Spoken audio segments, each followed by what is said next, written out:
kita mulai saja. Assalamualaikum warahmatullahi wabarakatuh. Bertemu lagi dengan acara Nutri Trainer Talk kita pada sore hari ini. Perkenalkan, nama saya Kayis Alwi.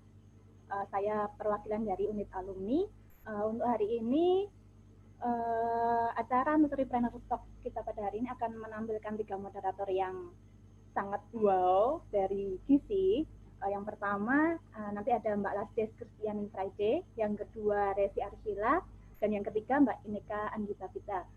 Sebelumnya saya mengucapkan terima kasih kepada 3 narasumber karena sudah meluangkan waktu untuk hari ini, dan juga yang tak lupa saya juga mengucapkan terima kasih untuk Mbak Nurahma Chandra Puspitasari atau biasanya kita panggil Mbak Pipit sebagai moderator kita pada hari ini. Untuk acara kita pada hari ini, saya akan membacakan tata tertib peserta webinarnya terlebih dahulu. Untuk yang pertama, semua akun peserta akan diatur dalam mode video off dan audio mute selama acara pelaksanaan webinar untuk mendukung kelancaran acara. Yang kedua, peserta dapat mengajukan pertanyaan singkat melalui kolom chat bagi peserta yang mengikuti via Zoom dan melalui live chat bagi peserta yang mengikuti via YouTube. Format pertanyaannya sebagai berikut: nama, spasi narasumber yang dituju, spasi pertanyaannya apa. Lalu tata tertib berikutnya, pertanyaan yang sudah diajukan baik melalui kolom chat maupun live chat YouTube akan dijawab pada sesi diskusi dan tanya jawab di akhir acara. Tata tertib yang terakhir, nanti jangan lupa peserta diminta untuk mengisi link evaluasi yang akan dikirimkan melalui email ketika acara berakhir untuk mendapatkan sertifikat. Untuk selanjutnya, saya akan membacakan rundown kita untuk pada hari ini. Yang pertama, pembukaan oleh saya. Yang kedua, langsung nanti akan saya serahkan ke moderator Mbak Pipit yang akan dibuka, dan ada sedikit motivasi dan cerita singkat dari Mbak Pipit. Lalu masuk ke sesi pertama, ada sharing mengenai produk Omo Healthy Snack dari Mbak Lasdes Kristiani Friday. Sesi kedua nanti ada Mbak Resi Arsila yang akan memaparkan tentang Aquila Timber, dan sesi ketiga nanti ada dari Mbak Ineka Anggita Pita yang akan sharing mengenai Lipo Diet Center-nya. Untuk sesi selanjutnya yaitu diskusi tanya jawab, dan yang terakhir penutup. Mungkin tanpa berlama-lama lagi, acara kita hari ini akan langsung saya serahkan ke Mbak moderator kita, Mbak Pipit, monggo.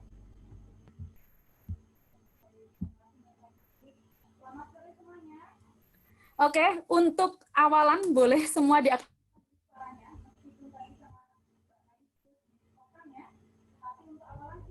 suaranya biar saya tahu seberapa semangatnya.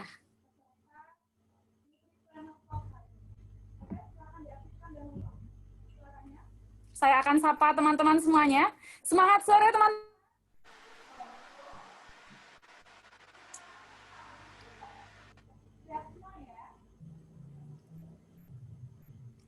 Sehat-sehat, Mbak.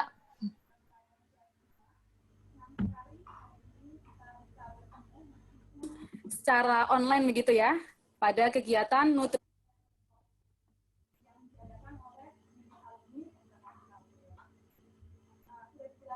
Tadi bahwasanya di sini ada 3 narasumber yang akan sharing.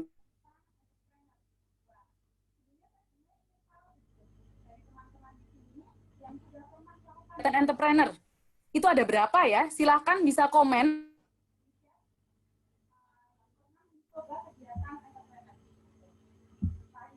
Pulsa atau sewa apa gitu ya? Sewa.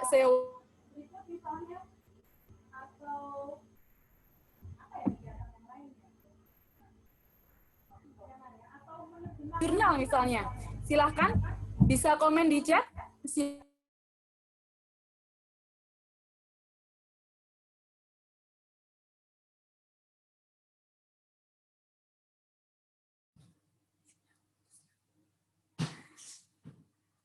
Oke. Oh, sebenarnya saya mau ngecek dulu. Apakah suara saya terdengar jelas nih? Sekarang jelas. Ya? Tadi putus-putus, Mbak. Saya cek dulu. Cek. Masih putus-putus? Sudah oke, Mbak.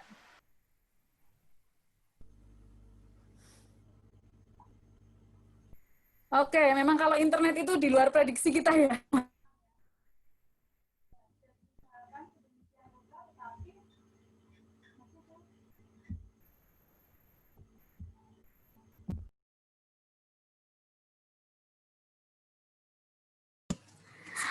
Cek. Sudah masuk suara saya? Mohon maaf tadi barusan keluar sendiri.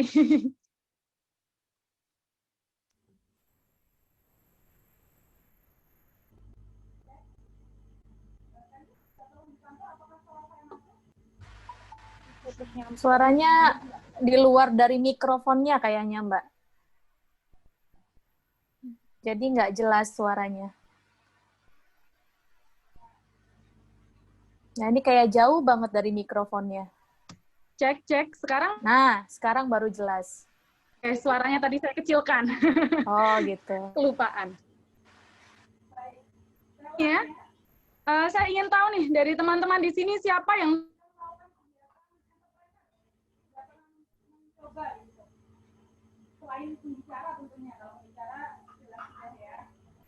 mungkin dari teman-teman peserta ada yang pernah mencoba?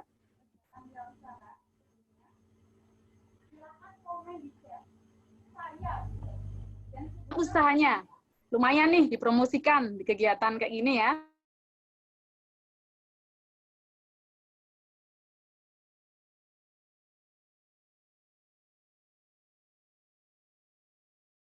Sama untuk hari ini bersama 3 narasumber, ada Mbak Lasdes, Mbak Resi, dan Mbak Tabita. Apa sih menjadi wirausaha itu sangat penting? Karena ternyata kegiatan wirausaha itu bisa mendorong penguatan ekonomi nasional. Artinya jika teman-teman berperan sebagai pengusaha, itu akan membantu nih. Kok bisa gitu? Karena di kegiatan wirausaha itu ada proses ini ya, perekrutan tenaga kerja begitu ya. Yang itu artinya menyerap tenaga kerja yang belum dapat pekerjaan begitu. Kemudian selain itu di Indonesia sendiri saat ini jumlah pengusahanya itu masih 3% dari populasi. Wah, artinya sangat sedikit sekali ya. Kalau kita melihat di negara tetangga, tahun 2018 menurut Global Entrepreneurship Index, Indonesia itu jauh ya dari Singapura, kemudian Filipina, Thailand, dan lain. Bersama-sama nih mengusahakan menjadi pengusaha agar baik. Hari ini kita akan mendengarkan dari yang pertama adalah Mbak Lasdes. Saya akan tampilkan CV-nya sebagai berikut. Mungkin tidak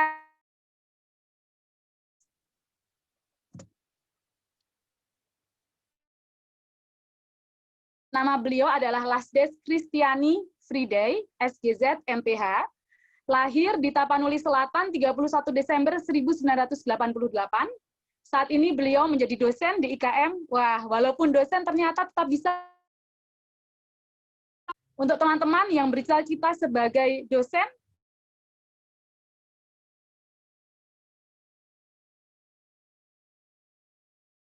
lulusan dari Universitas Gadjah Mada, untuk S1-nya dari tahun 2007 hingga 2011, untuk S2-nya 2012 sampai 2014. Berikut CV-nya ya, teman-teman bisa lihat. Beliau adalah pengajar, begitu, kemudian banyak penelitiannya ya teman-teman ya. Wah, pokoknya sudah tidak diragukan lagi untuk bidang penelitian. Oke, tanpa memperpanjang waktu, silakan Mbak Lasdes bisa menceritakan sedikit tentang.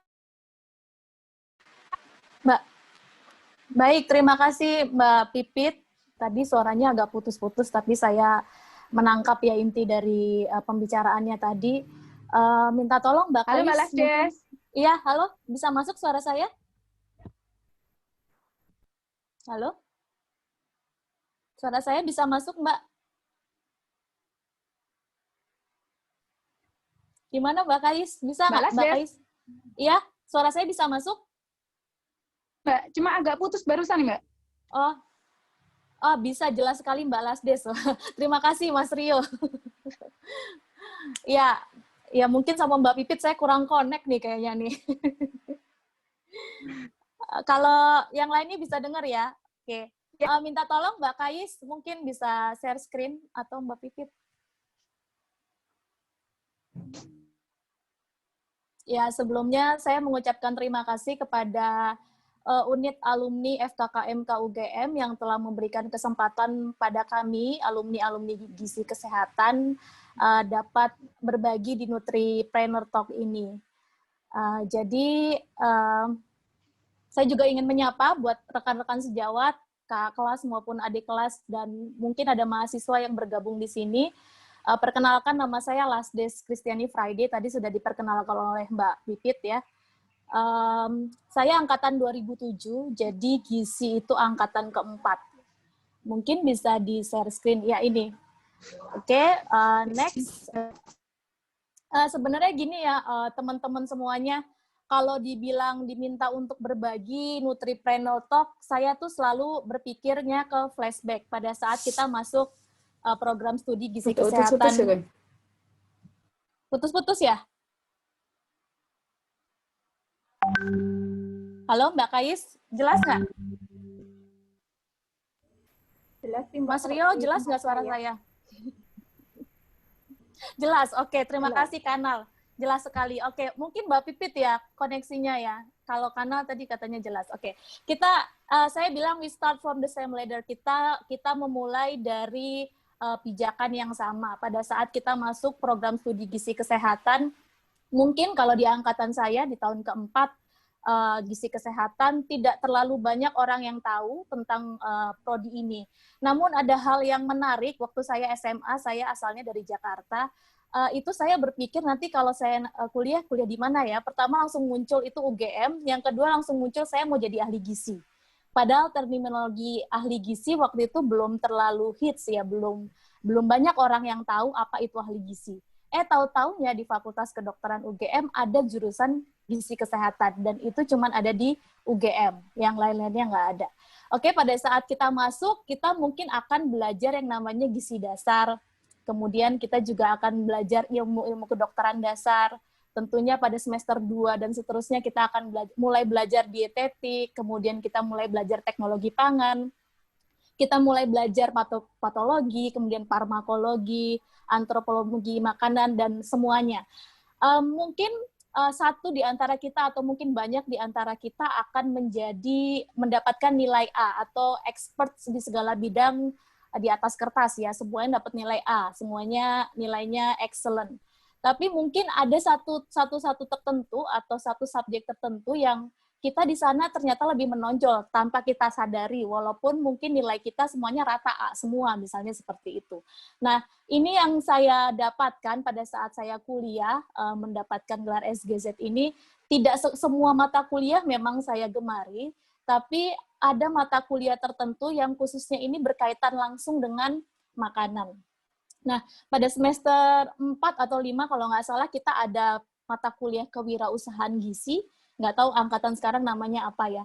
Di sana kita diminta oleh dosen untuk berjualan dalam tanda kutip, menciptakan produk yang itu mempunyai nilai atau value yang baru. Misalnya waktu itu saya jualannya adalah rujak es krim sebenarnya, cuman namanya diganti, kemudian ada value-nya dan lain sebagainya, sehingga kita menghasilkan keuntungan yang cukup lumayan pada saat itu. Nah, ini adalah hal yang perlu kita dapatkan, skill dasar yang perlu kita dapatkan bila mana kita berencana suatu saat nanti saya akan menjadi orang yang dalam tanda kutip adalah entrepreneur, ya, entrepreneurship, life skill. Di sini adalah life skill yang kita dapatkan, mungkin tidak ada di semua mata kuliah, tapi itu adalah pengalaman yang kita dapatkan pada saat kita kuliah, juga bisa juga dimodifikasi dengan pengalaman selanjutnya pada saat kita menempuh pekerjaan yang lainnya. Nah, ini yang mungkin perlu kita asah, perlu kita cari apa sih yang menjadi excellency atau kepakaran atau hal yang kalau saya mengerjakan ini saya seperti tidak ada beban, seperti itu. Next slide. Next slide, Mbak Kais. Ya, jadi Nutripreneur ya, ada dua frase di sana, nutrition dan trainer. Kita sudah tahu tadi Mbak Vivit sudah menjelaskan apa itu entrepreneurship. Nah, ini butuh beberapa pijakan. Ini berdasarkan saya ya, jadi mungkin teman-teman yang lain atau narasumber yang lain punya beberapa filosofi. Buat saya, skill dan kompetensi itu basic, itu fundamental. Jadi saya taruh di paling bawah atau saya taruhkan di dasar. Jadi kita tentunya harus punya skill dan kompetensi. Lalu kalau kita sudah punya skill dan kompetensi, kita punya mimpi dan motivasi untuk mewujudkan mimpi itu. Yang namanya kita punya motivasi dan mimpi harus dimulai, sehingga kita harus memulai, dan setelah kita memulai, kita harus berjuang untuk bertumbuh. Setelah kita bertumbuh, tentunya ini adalah yang paling ingin kita dapatkan, adalah kita menjadi impact buat orang-orang sekitar kita, ataupun orang-orang yang lebih luas lagi cakupannya. Itu adalah Nutripreneur menurut saya. Next slide. Ya, sebenarnya saya itu 100% Nutripreneur juga enggak ya, karena saya akademisi, saya dosen, mindset saya tidak ada jualan waktu itu, saya kuliah saja, nggak pernah jualan pulsa seperti Mbak Pipit bilang, atau jualan yang lain-lainnya seperti teman-teman saya. Saya benar-benar pure sekolah, S1, begitu S1 lulus, tidak ada profesi, saya apply S2 di IKM, yang saya tidak benar mempersiapkan diri saya sebenarnya untuk menjadi entrepreneurship, karena ya karir saya sekarang sebenarnya adalah lebih kepada akademisi. Namun, apa yang perlu dimiliki oleh seorang nutripreneur yang mungkin itu menurut saya, walaupun saya masih belajar, itu adalah hal yang kita harus miliki. Yang pertama adalah kompeten ya. Tadi saya bilang bahwa kompetensi itu adalah menjadi fundamental, kita punya skill, kita punya kompetensi. Kemudian yang kedua adalah willing to learn. Jadi kita mau belajar terus. Saya juga belajar di ilmu bisnis karena tentu saya tidak mengerti banyak ya tentang bisnis. Kemudian saya belajar terus tentang marketing, sosial media marketing, karena kan jauh sekali dari ilmu yang saya geluti selama ini. Kemudian adalah loyal and trusted, tentunya ini yang perlu kita tanamkan. Kemudian responsibility atau responsible, kita punya tanggung jawab, dan kejujuran. Ini adalah yang harus dimiliki oleh seorang nutripreneur. Ya mungkin trainer-trainer yang lainnya juga seperti ini, tapi saya menggarisbawahi atau meng-highlight 5 karakter yang harus dimiliki oleh nutripreneur adalah seperti ini. Next slide. Next slide, Mbak Kais. Ya.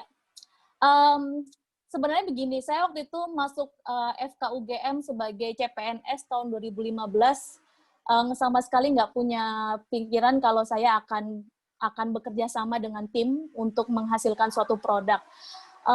Jadi 2015 sampai ke 2016 saya bekerja seperti halnya akademisi sampai 2017-2018. Namun ada hal yang menarik dari dalam diri saya yang mungkin dilihat oleh teman saya, yaitu saya sering sekali membagikan edukasi apapun itu yang saya ketahui, entah itu apa yang barusan saya ajar di kelas, atau apapun barusan yang saya dapatkan dari seminar, itu saya posting di Instagram story saya, di WhatsApp story saya. Jadi orang tuh tertarik, kira-kira saya dipanggilnya Kak Dedes, kira-kira Kak Dedes tuh kerjanya apa sih, Kak Dedes tuh apa sih, dan seterusnya. Nah, kemudian akhirnya pada tahun 2018 itu, saya dengan teman saya, kebetulan ini teman sudah lama sekali, dia ngajak saya lah, intinya ngajak saya untuk membuat produk yang produknya itu sebenarnya ditujukan kepada anaknya. Jadi teman saya namanya Stella, dia adalah founder Omo Healthy Snack. Dia punya anak kembar dan karena dia itu sempat punya riwayat sulit untuk mendapatkan anak, bayi tabung ya. Jadi dia benar-benar sangat memperhatikan apapun yang akan dikonsumsi anaknya. Dan anaknya sudah masuk ke dalam usia MPASI waktu itu. Nah, dia sempat kebingungan karena menurut dia snack MPASI yang ada di Indonesia itu kurang beragam dan dia harus membeli produk-produk dari luar negeri. Sehingga dia berpikir, gimana kalau misalnya kita membuat saja produk yang itu mungkin bisa dimakan oleh anaknya. Jadi dia buat itu, pertama-tama dia menggunakan bahan baku yang biasa, yang bisa dimakan oleh siapapun gitu ya. Kemudian setelah dicoba di keluarganya ternyata suka gitu, ternyata anak-anaknya juga suka gitu, dan kemudian wah ini kayaknya kalau ya namanya dia kan sebenarnya Stella ini basicnya ada bisnisnya juga ya, walaupun dia ibu rumah tangga ya, dia langsung berpikir nih kalau dijual nih menarik nih, nah gitu. Nah untuk menjual ini kan perlu legalitas, kemudian perlu hal-hal tersebut harus diteliti dan lebih lanjut, sehingga dia mengontak saya pada saat itu. Jadi saya dikontak, Kak Dedes gimana kalau misalnya kita bikin produk, tapi produk itu harus aman dengan orang kondisi tertentu, misalnya orang-orang dengan anak balita dengan kondisi autism misalnya, seperti itu. Jadi kita harus membuat produk itu dengan bahan-bahan tertentu. Akhirnya terciptalah Omo Healthy Snack ini, singkat cerita, 2 September 2018, ya jadi sekarang umurnya udah sekitar 2 tahun ya, 2 September 2018. Ya sudah, saya berpikir ya kita membuat ini, Stella awalnya tidak memikir ini akan bisnis yang terlalu gimana-gimana gitu ya, karena banyak yang minta untuk dijual, akhirnya dia jual aja gitu. Kemudian biar aman, biar bisa dapat legalitas dan lain sebagainya, tentunya harus diteliti kandungan daripada Omo ini. Next, ini timnya, tadi saya sudah bilang ya, foundernya adalah Stella ibu rumah tangga. Waktu itu dia punya anak kembar, sekarang anaknya udah 3. Kemudian co-founder kedua adalah Niken. Mbak Niken ini adalah orang yang berjasa dalam menciptakan karakter Omo yang lucu-lucu itu. Ya, jadi dia adalah bagian kreatifnya, bagian desainnya. Kemudian saya adalah ahli isinya. Pertama-tama memang kita menghandle ini semua. Jadi kita menghandle pada saat launching 2 September itu kita benar-benar jadi kayak adminnya online shop gitu ya. Jadi saya akan share ke teman-teman saya, orang-orang terdekat saya, dan mereka pada saat pesan, ya sudah saya akan pesankan, saya akan kirimkan, seperti itu. Jadi kita semuanya bertiga, ya kita yang jadi sellernya juga, kita jadi marketingnya juga, kita jadi adminnya juga, kita juga jadi keuangannya. Jadi kita bertiga awalnya mengerjakan itu semua. Next slide. Ini jualan banget ya kalau ini. Kenapa Omo ya? Namanya kenapa Omo, karena Stella waktu dia bayi tabung, dia di Surabaya, bosen waktu itu dia bed rest, dia nonton Korea terus. Lalu pada saat bikin produk ini dia keingetan namanya apa ya? Oh ya udah Omo gitu ya, lucu Omo gitu ya. Terus kenapa Omo ya? Ini jualan banget ya sebenarnya. 100% gluten free. Ya kalau kita ahli gizi udah tahu lah, gluten free berarti dia tuh nggak pakai tepung terigu gitu ya. Kalau yang lain kan nggak ngerti, oh iki gluten free kan keren gitu ya. 100% gluten free, kita nggak pakai tepung terigu. Nah, terus kemudian 100% halal, tentunya ada legalitas halal dari MUI yang sudah kami dapatkan, kemudian terregistrasi BPOM maksud saya. Kemudian tentunya saya supervisi terus-menerus, selalu ada uji organoleptik, kemudian premium ingredient. Ya, premium maksudnya begini, kita tidak menggunakan telur yang asal telur, kita menggunakan telur ayam kampung, kemudian tepungnya pun kita pastikan produsennya itu adalah produsen yang sudah tersertifikasi halal, butter, dan kemudian yang lain-lain juga premium. Next slide, please. Ya, karena memang Omo pada awalnya nggak melulu jualan, saya offering ke Stella bahwa saya nggak mau nih terkesan saya jualin ilmu saya, maksudnya jualan makanan nih, intinya kayak gitu. Saya mau mengedukasi, jadi harus ada konten edukasi di sana. Jadi di Instagram kita, awalnya kita jualan di Instagram, itu harus ada konten edukasi. Kita menanyakan kepada follower kita apakah ada yang mau ditanyakan. Nah, ternyata banyak sekali responnya, banyak yang bertanya seperti itu. Nah, ini hal-hal yang seperti ini kita memang kolaborasi betul ya. Jadi misalnya Stella punya ide apa, saya punya ide apa. Nah, itu akan diwujudkan menjadi suatu bentuk visual yang menarik di Instagram oleh Mbak Niken. Karena tentunya bentuk-bentuk kayak gini saya nggak paham, saya nggak mungkin bisa bikin kayak gini. Gitu. Next. Pada awalnya sebelum packaging kita yang terbaru, dulu itu awal-awal ada kata ahli gizi di sana. Jadi saya sebenarnya mau endorse atau saya mau membuat profesi ini hits gitu ya, ahli gizi. Jadi di bio-nya Instagram kita juga ini supervised by ahli gizi. Jadi dengan pengawasan ahli gizi, di produk juga demikian. Jadi maksud saya adalah supaya orang lebih ngeh lagi, oh ternyata ada ahli gizi. Ahli gizi itu tugasnya ngapain sih? Oh jadi produk ini aman atau produk ini tuh terpercaya karena ada ahli gizinya di sana. Nah itu sebenarnya tujuan saya seperti itu, karena ya awalnya tadi saya cerita bahwa orang nggak terlalu tahu ya ahli gizi itu apa. Jadi saya membuat hashtag kata ahli gizi. Jadi misalnya saya memberikan edukasi atau memberikan statement gitu, saya akan selalu memberikan hashtag kata ahli gizi. Next. Ya, sebelumnya. Nah, ini juga yang menarik karena kita adalah target marketing kita adalah ibu-ibu muda, ibu-ibu yang baru saja memiliki anak. Tentunya menu MPASI ini menjadi suatu hal yang menarik buat ibu-ibu. Sehingga saya waktu itu masih bertiga ya waktu itu ya. Jadi saya membuatkan menu MPASI, kemudian ada cookernya yang memasak, dan ini dianalisis dan dipoto seperti ini, dan ini disajikan di Instagram juga. Ya, belakangan memang beberapa resep saya dibantu oleh kolega juga, ahli gizi juga. Jadi karena banyak resep-resep yang harus segera dimunculkan di Instagram, sehingga saya minta bantuan dari kolega juga ahli gizi untuk membuat menu-menu ini. Next slide. Memasuki tahun 2020, kita masuk masa yang baru ya, nggak pernah terjadi, yaitu pandemi COVID-19, sehingga ada ide juga kita melakukan edukasi yang seperti ini ya, webinar atau kalau di IG itu namanya IG Live. Jadi ini sudah topiknya macam-macam. Awalnya saya live sendiri, ngomong sendiri, offering, ada yang mau tanya, kemudian jawab sendiri gitu, ketawa sendiri. Kemudian akhirnya ada kolaborator itu ada influencer, kemarin itu ada dokter, kemudian juga ada dokter gigi, kemudian juga ada baby shop yang kolaborasi dengan kita. Kemudian selanjutnya kita punya admin baru lagi yang dia memang spesialis moderator IG Live. Jadi sekarang nambah lagi karyawannya. Jadi oke, itu next ya, ini yang terbaru kemarin tentang probiotik dalam diet sehari-hari dan gluten free diet itu untuk siapa. Jadi ini adalah nutrition education during pandemic yang seminggu sekali, itu merupakan program OMO yang harus ada gitu ya. Entah harinya kapan, harus ada kita melakukan IG Live biar kita engage dengan follower kita. Next slide please. Ya, marketing strategi karena ini jualan tetap ya. Awalnya kita mulai dengan Instagram. Kemudian Instagram kita biar banyak followernya, jujur memang kita investasi uang yang tidak sedikit untuk meminta para influencer, artis-artis yang bisa meningkatkan engagement Instagram kita.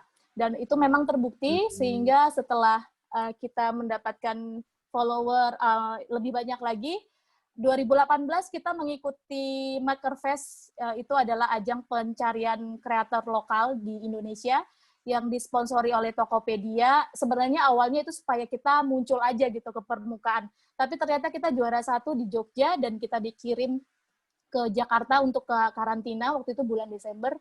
Nah, ternyata kita juga juara 1 di sana. Akhirnya kita menjadi official seller di sana dan kita punya reseller. Reseller kita sekarang sudah ada di seluruh Indonesia. Saya kurang hafal kalau mau disebutin siapa-siapa aja reseller kita. Dan kemudian kita juga sudah masuk ke modern market yang ada di Jakarta. Kemudian juga kita memiliki beberapa distributor. Next slide, Mbak Kayus. Ya, ini kalau misalnya teman-teman kepoin IG-nya @Omo Healthy Snack ya, itu nanti ada seperti ini, tinggal diklik aja mau link tree-nya mau lihat yang apa mau lihat reseller di kota saya apa ya, kemudian atau mau melihat Shopee atau Tokopedia, itu tuh ada semuanya di situ, atau website kita. Next slide. Ya, ini adalah Omo Milestone. 2018 kita bikin snack untuk anak usia 1 tahun ke atas. Yang itu adalah tepungnya gluten free. Kemudian 2018 kita masih handle bertiga. Masuk 2019 kita punya admin, kemudian kita punya tenaga ahli lainnya, yaitu psikolog dan juga dokter umum. Dan kita memunculkan produk baru namanya Omo Lactation Bar. Jadi ini cemilan buat ibu menyusui.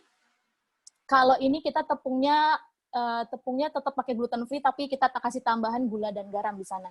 Kemudian tahun 2020 ini baru saja kita launch sekitar bulan Maret, itu Omo Crunch It, jadi untuk baby usia 8 bulan ke atas. sama tepungnya juga tepung yang gluten free, kemudian kalau ini agak ada rasanya sedikit kalau yang Omo Crunch ini. Next slide. Ya, ini Makerfest ini adalah suatu titik lompatan kita ya, yang tadinya kita bukan apa-apa, nggak kedengeran gitu. Saya mungkin sering sharing di grup gizi kesehatan, grup besar, tapi mungkin orang nggak tahu setelah saya dan tim mengikuti Makerfest. Makerfest ini kita ternyata juara 1 waktu di Jogja, dan kemudian ini foto yang ini waktu kita karantina. Ini CEO-nya Tokopedia karantina di Jakarta Desember. Waktu itu karantinanya seminggu, tapi saya nggak bisa karena saya harus ngajar. Tapi pada Sabtu Minggunya saya datang ke Jakarta untuk untuk ikutan presentasi juga. Dan setelah kita menang mendapatkan 1 miliar itu yang tidak diduga juga sebelumnya, Mbak, cepetan nih. Sebelumnya itu kita mendapatkan kunjungan 2019 ini dari Pak, waktu itu menterinya masih Pak Enggar Tiasto Lukito. Jadi beliau adalah Bapak Menteri Perdagangan Republik Indonesia. Beliau mengunjungi langsung ke pabrik, kita numpang pabriknya. Jadi Stella itu punya mertua yang punya Jasmine, kalau tahu ya. Jadi kita numpang pabrik di sana, kita bayar dalam bentuk produk di sana. Nah, beliau datang mengunjungi bagaimana proses pembuatan Omo. Pada saat itu Desember 2019 saya nggak ada di sini karena saya sudah ada di Jakarta. Mungkin itu aja ya teman-teman semua. Untuk menutup presentasi ini ada video singkat yang bisa ditampilkan. Monggo Mbak Kais.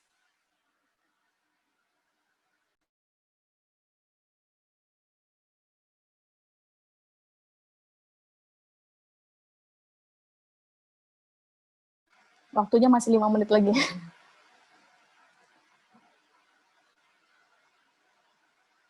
Monggo, Mbak.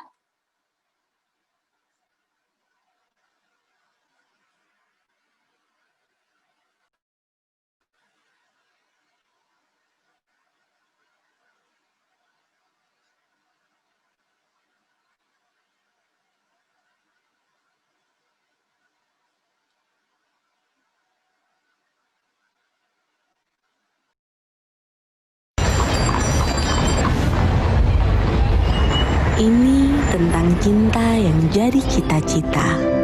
3 perempuan bersatu untuk membuat penerus bangsa ini punya pola makan bergizi sejak dini lewat camilan. Berkontribusi untuk meningkatkan gizi anak Indonesia melalui snack. Perjalanannya panjang sih, tapi harus dimulai dari sekarang. Omo itu untuk kami lebih dari sekedar jualan ya. Buat kami, Omo itu bentuk cinta kami untuk anak, keluarga, dan Indonesia. Camilan itu kan adalah makanan pendamping yang bisa membentuk pola makan anak juga. Nah, kalau habitnya udah bagus dari kecil, makanan bergizi dari kecil, kita akan bisa membentuk penerus bangsa yang lebih baik. Selain itu, kita juga kasih edukasi tentang gizi anak langsung dari ahli gizi kita. Mengutip perkataan Bapak Ilmu Kedokteran, let your food be your medicine. Sebagai ahli gizi, khususnya ibu anak, saya ingin apa yang saya dapatkan di dunia akademis ini, saya bagikan kepada orang yang lebih banyak, khususnya edukasi tentang gizi sejak dini. Dan ternyata melalui bisnis ini saya dapat mewujudkannya. Jadi kita tuh dari background yang beda-beda, tapi bisa saling ngelengkapin. Tapi nggak ada yang dari background bisnis nih. Karena kita pengen ngembangin bisnisnya Omo, jadilah kita ikutan Makerfest Tokopedia. Snack sehat yang dulunya cuma buat anak sendiri, sekarang udah bisa dinikmati semua anak-anak bangsa. Dan segalanya jadi lebih gampang dengan adanya platform yang mendukung itu semua.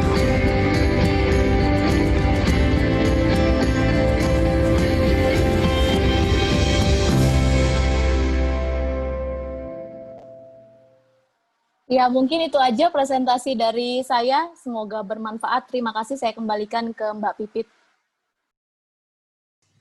Oke, terima kasih Mbak Lasdes. Menarik sekali ya teman-teman. Kalau saya melihat dari presentasinya beliau tadi, beliau diawali dengan ketulusannya untuk berbagi ilmu, begitu ya Mbak Lasdes ya. Hanya sekedar sharing dulu ke Instagram, ternyata dilirik nih. Dilirik sama temennya yang melihat potensi dari Mbak Lasdes itu. Oke, terima kasih Mbak Lasdes. Untuk teman-teman yang ingin bertanya untuk Mbak Lasdes, silahkan tuliskan di chat nama, kemudian pertanyaan ditujukan untuk siapa, dan silahkan pertanyaannya apa. Nanti akan dijawab setelah sesi diskusi ya, teman-teman ya.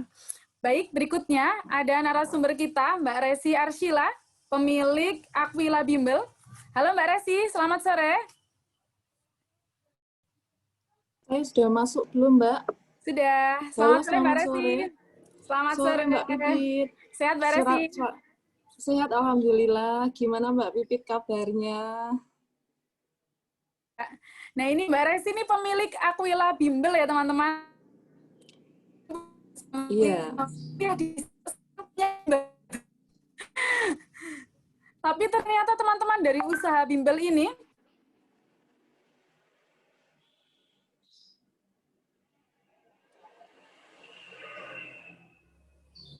Halo Mbak Resi? Iya, maaf suaranya Mbak Pipit agak putus-putus nih. Apa suara saya masuk, Mbak? Mungkin karena tempat saya ada 2 yang online gitu ya. Oh gitu. Nggih. Suara saya jelas, Mbak? Jelas Mbak Resi? Sangat jelas. Iya.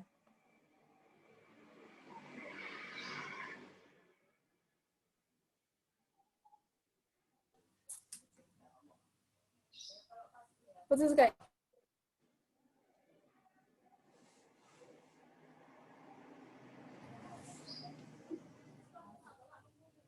Mohon maaf, apakah sudah masuk?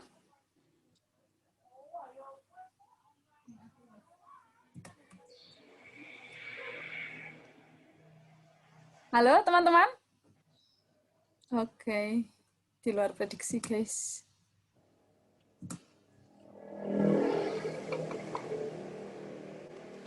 Halo teman-teman? Halo Mbak Pipit. Oke, mohon maaf ini sepertinya tempat saya koneksinya agak jelek sekali ya. Aduh, sangat disayangkan ya. Oke, kalau gitu langsung saja saya tampilkan CV-nya Mbak Resi ya, teman-teman ya. Beliau adalah bernama lengkap ya, beliau bernama lengkap Resi Arshila, sarjana gizi, edupreneur dan ahli gizi, kelahiran Kudus. Tanggalnya tidak ditampilkan ya. Ini nomor teleponnya, kalau ada apa-apa silakan menghubungi beliau. Boleh ya Mbak kalau mau tanya-tanya ya Mbak ya? Boleh. Atau di email beliau. Kemudian beliau saat ini adalah pimpinan dan pemilik Aquila Smart Course, berdiri sejak tahun 2016. Wah, dan memiliki 25 tenaga pengajar aktif di berbagai mata pelajaran, baik umum maupun agama. Oke, sudah sangat lama ya, dari 2016 sampai 2020 masih bertahan.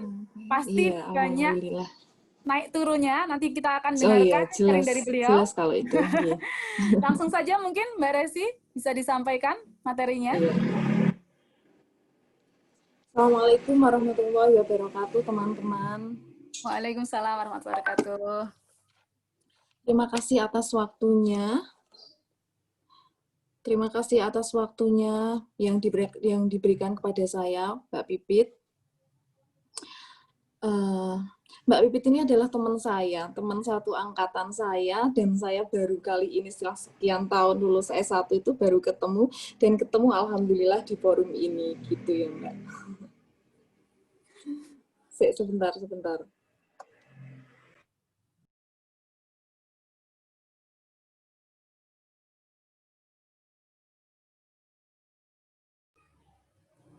Ini kemungkinan Mbak Resi sedang berkoordinasi nih. Oke, teman-teman, ya tadi yang disampaikan ya, Mbak Resi ini dari Gizi UGM 2011. Mbak, sudah bisa disampaikan Mbak Resi? Oke, siap. Sudah siap ya Mbak Pipit? Siap. Saya sampaikan, saya mau sharing-sharing mengenai pengalaman prosesnya gimana sih saya membuat sebuah bisnis saya. Kenapa saya memilih edupreneur? Kenapa kok enggak, kalau misalnya bisnis itu kok enggak yang gizi seperti yang lain-lainnya gitu. Nanti saya cerita panjang lebar di sini. Gitu. Assalamualaikum warahmatullahi wabarakatuh. Terima kasih atas waktunya Mbak Pipit.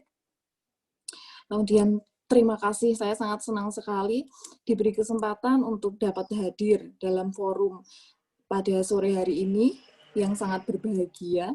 Ini saya background-nya ini sengaja tak bikin background gambar rektorat supaya ini saya benar-benar benar-benar berasa kalau ngomong itu tuh saya harus hati-hati nih, soalnya saya sedang ngomong dengan orang-orang hebat ini gitu. Jadi saya pakai background UGM, jadi biar berasa banget walaupun saya saat ini sedang di Kudus, jadi saya harus benar-benar jiwanya biar keluar gitu. Nama saya Resi Arsila, saat ini saya menjalankan sebuah bisnis di bidang pendidikan, dan saat ini saya sebagai supervisor posyandu lansia di salah satu bank swasta di Kudus, seperti itu. Saya lulus tahun 2015, tahun masuk 2011. Pada kesempatan sore kali ini, saya mau lebih ke cerita pengalaman saya. Saya nggak terlalu banyak cerita tentang bimbel saya, terus apa-apanya, soalnya saya takut nanti kalau di selesai forum ini, tiba-tiba saya ditodong, ini bayarnya ini promosi, gitu. Seperti itu. Kemarin saya coba baca-baca tujuan diselenggarakan acara ini. Salah satu tujuannya adalah memberi gambaran dunia setelah lulus S1 Gizi ini mau ngapain gitu. Kan seperti itu kan tujuannya. Oleh karena itu saya mau memberikan pesan dari saya pribadi nih. Buat teman-teman Gizi, kalau menurut saya nih, jangan hanya karena sudah kuliah 4 tahun atau kuliah di Gizi, terus kita menutup segala kemampuan kita yang lain-lain. Pokoknya saya kalau nggak kerja di bidang Gizi, saya nggak mau kerja. Menurut saya kayak gitu agak kurang pas, seperti itu sih. Boleh kok, kenapa kok harus satu? Kenapa harus jadi ahli Gizi aja? Padahal kan kita boleh 2 atau 3 atau bahkan lebih. Kenapa harus menutup potensi pada diri teman-teman semua hanya karena sudah kuliah 4 tahun. Padahal perjalanan hidup teman-teman itu panjang sekali.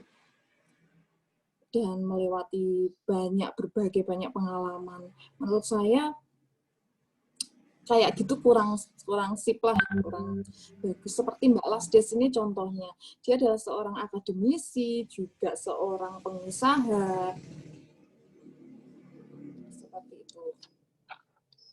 Terus kemudian saya jadi bingung. Terus next, Mbak. Next.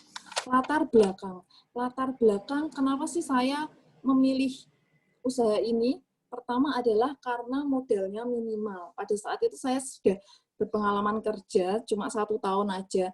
Jelas saya rasanya eman-eman kalau misalnya mengeluarkan uang, kerja cuma 1 tahun tok, terus bikin usaha yang ngeluarin modal yang begitu banyak, saya merasa eman-eman. Jadi saya mikir, kerjaan apa sih, bisnis apa sih yang modalnya ini minim? Terus saya berpikir modal yang minim itu bikin les-lesan. Bikin les-lesan yang gimana sih, yang enggak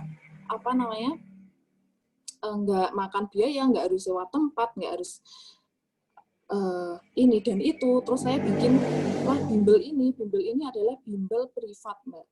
Bimbel privat, teman-teman. Jadi ini bimbel privat yang saya ada, yang tidak terbatas oleh ruang dan waktu, jadi bisa bebas, bisa seluas-luasnya, tanpa harus mikirin sewa gedung, terus harus bayar segala peralatannya, seperti itu. Kemudian latar belakang yang kedua adalah target sasarannya luas. Menurut saya bisnis pendidikan ini itu memiliki target sasaran yang luas. Karena apa? Karena anak SD, SMP, TK, PAUD, dan umum target sasaran saya. Soalnya saya ini di sini mata pelajaran, terus juga bahasa Indonesia, bahasa Inggris, terus kemudian materi agama, dan materi mengaji baca tulis Al-Quran, segala macam. Jadi saya punya siswa mulai dari usia 5 tahun sampai nenek-nenek saya punya, seperti itu. Jadi menurut saya ini target sasaran yang luas. Ini bagian dari prospek bisnis. Bisa aja apa yang tadi mau langsung kelewatan.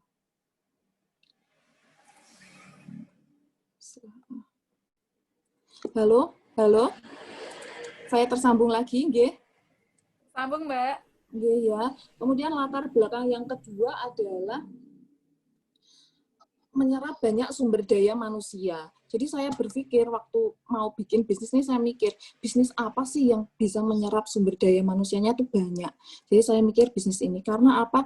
Karena semakin banyak murid, terus saya bisa merekrut banyak tenaga pengajar, seperti itu. Kemudian saya lihat prospek bisnis yang ketiga adalah kebutuhan masyarakat saat ini. Apa sih kira-kira suatu bisnis yang prospek? Karena kalau kita mau membangun bisnis kan kita mesti lihat prospeknya, yaitu kebutuhan masyarakat kita saat ini itu apa sih? Dan menurut saya bisnis ini sangat prospek, sangat memenuhi kebutuhan masyarakat pada saat ini. Seperti itu. Kemudian di samping ngomongin bisnis tentang prospeknya, saya juga pengen kok cuman mikirin profitnya aja sih. Saya juga mikir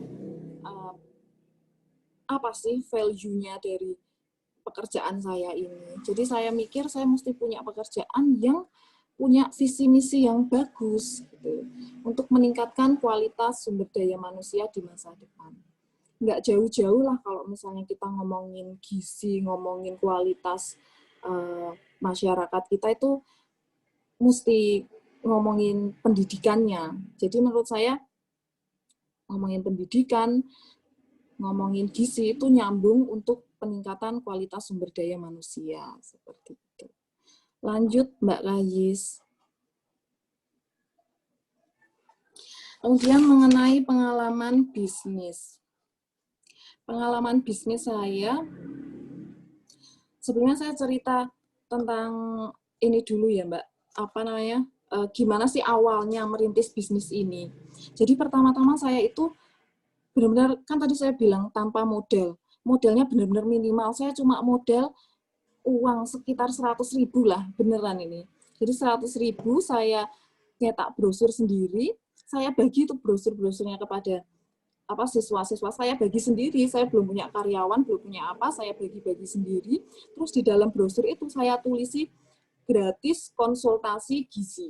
Jadi itu saya mikir gini loh, buat teman-teman, sayang, mosok kuliah jadi ahli gizi, nanti ujung-ujungnya ilmunya nggak kepake gitu. Siapa bilang ilmunya nggak kepake?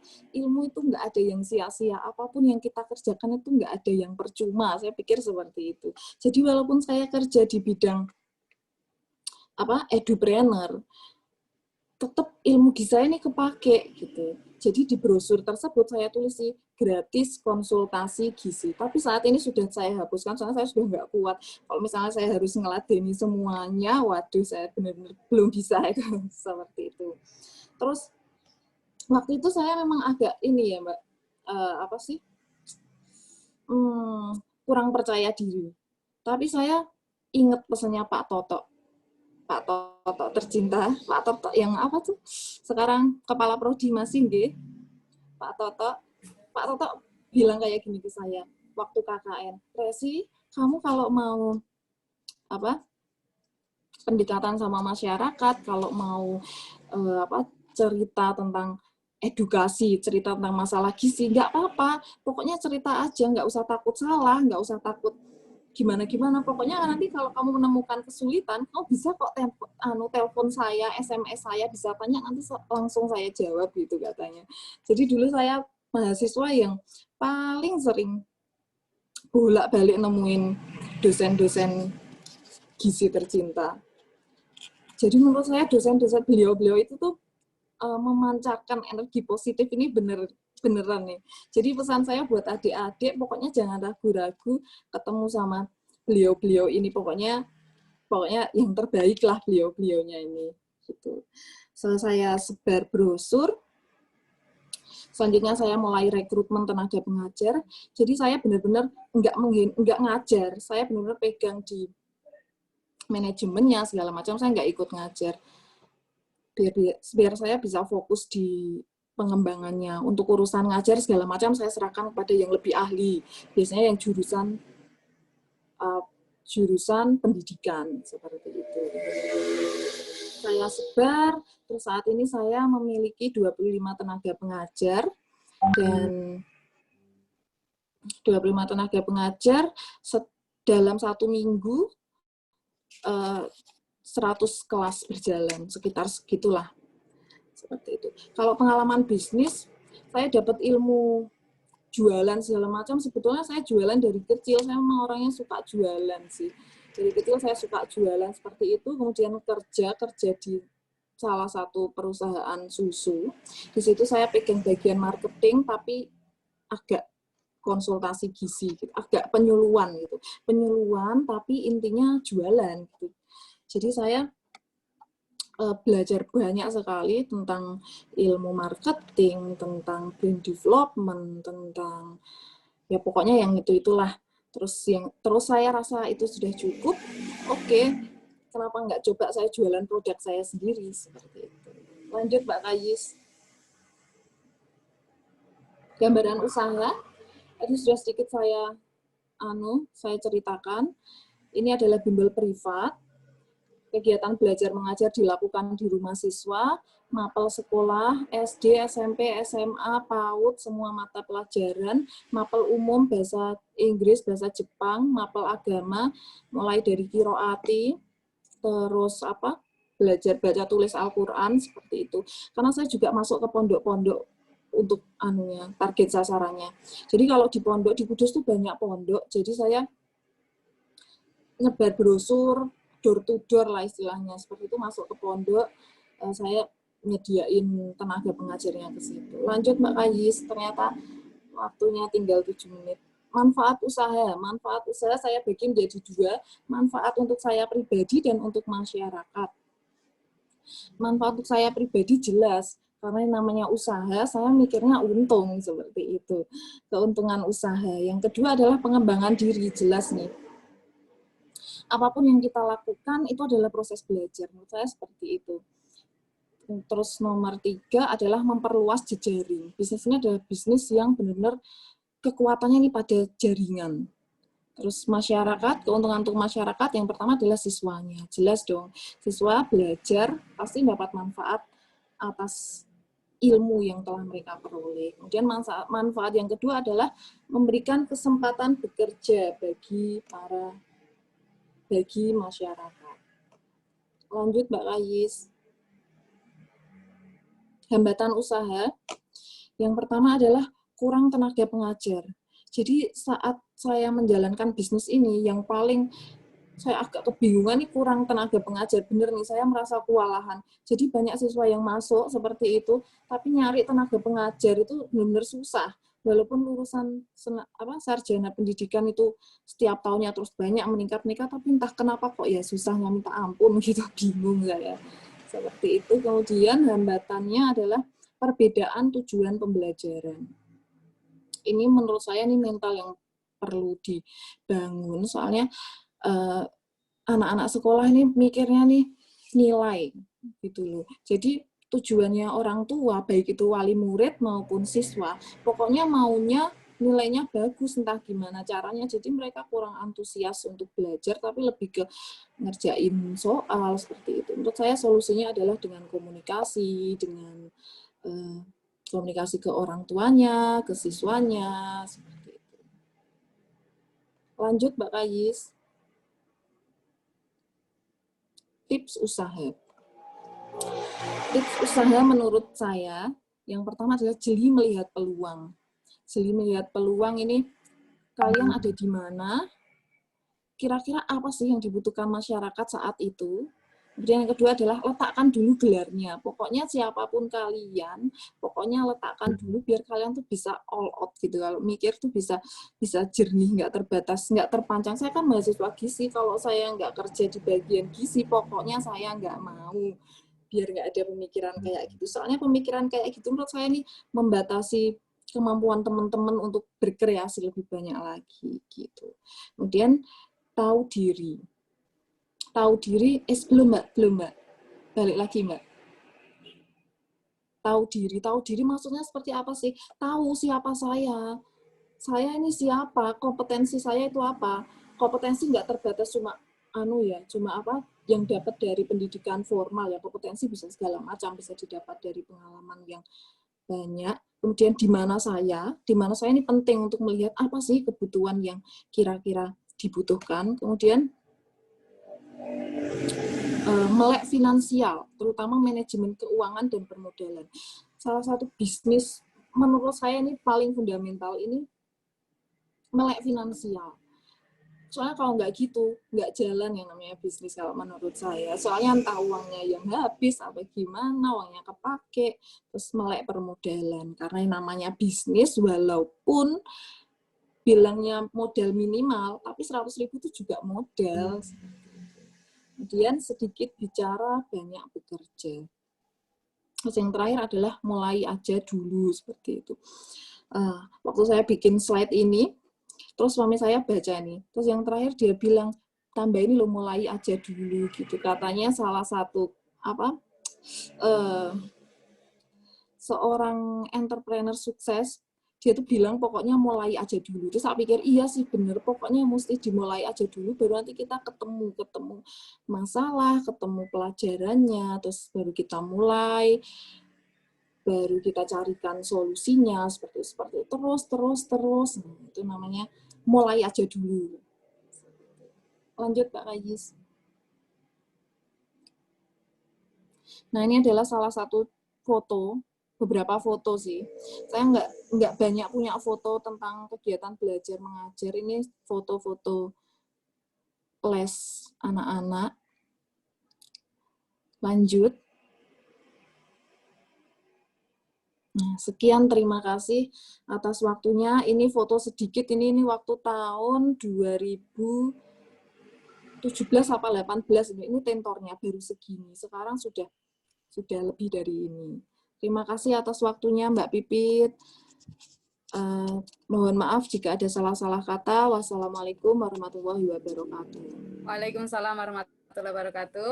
Terima kasih Mbak Resi sharing-nya.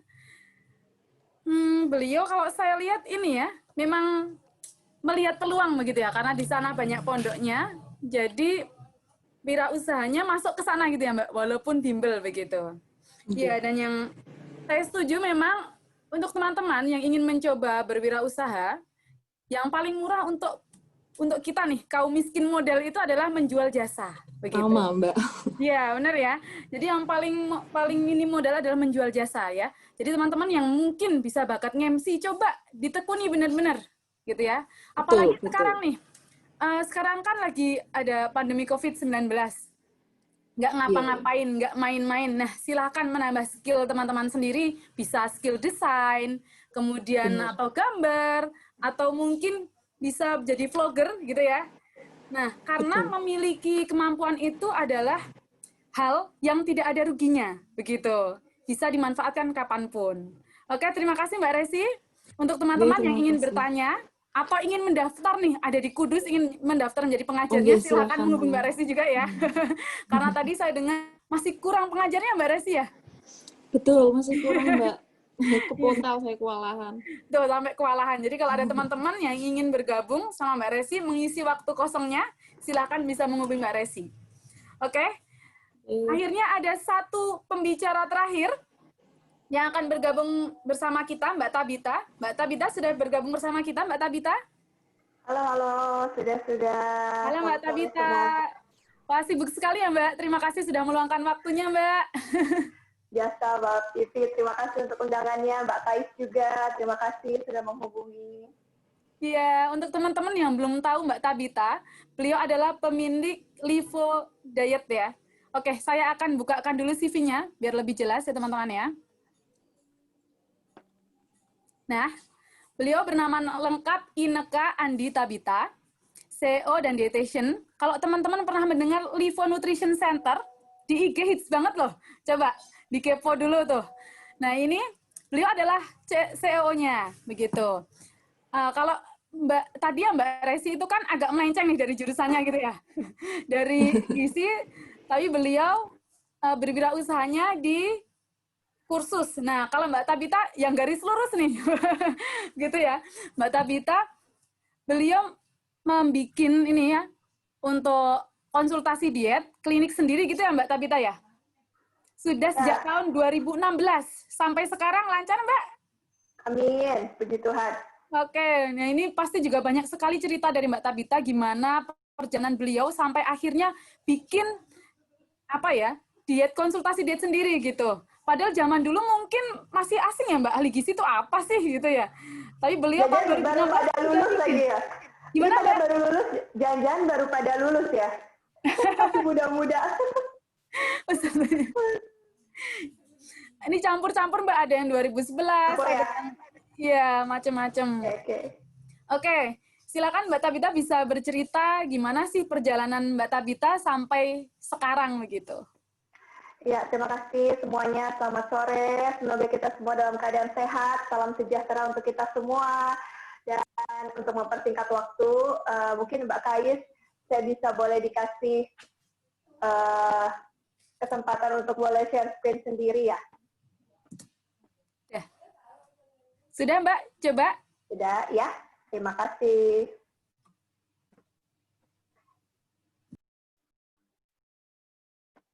Kalau saya boleh cerita, ini sebetulnya yang entah ini dari UGM atau jadwalnya begitu, karena saya bulan ini, dari bulan Juli, itu ngomongin soal alumni dan Nutripreneurship itu hampir tiap bulan.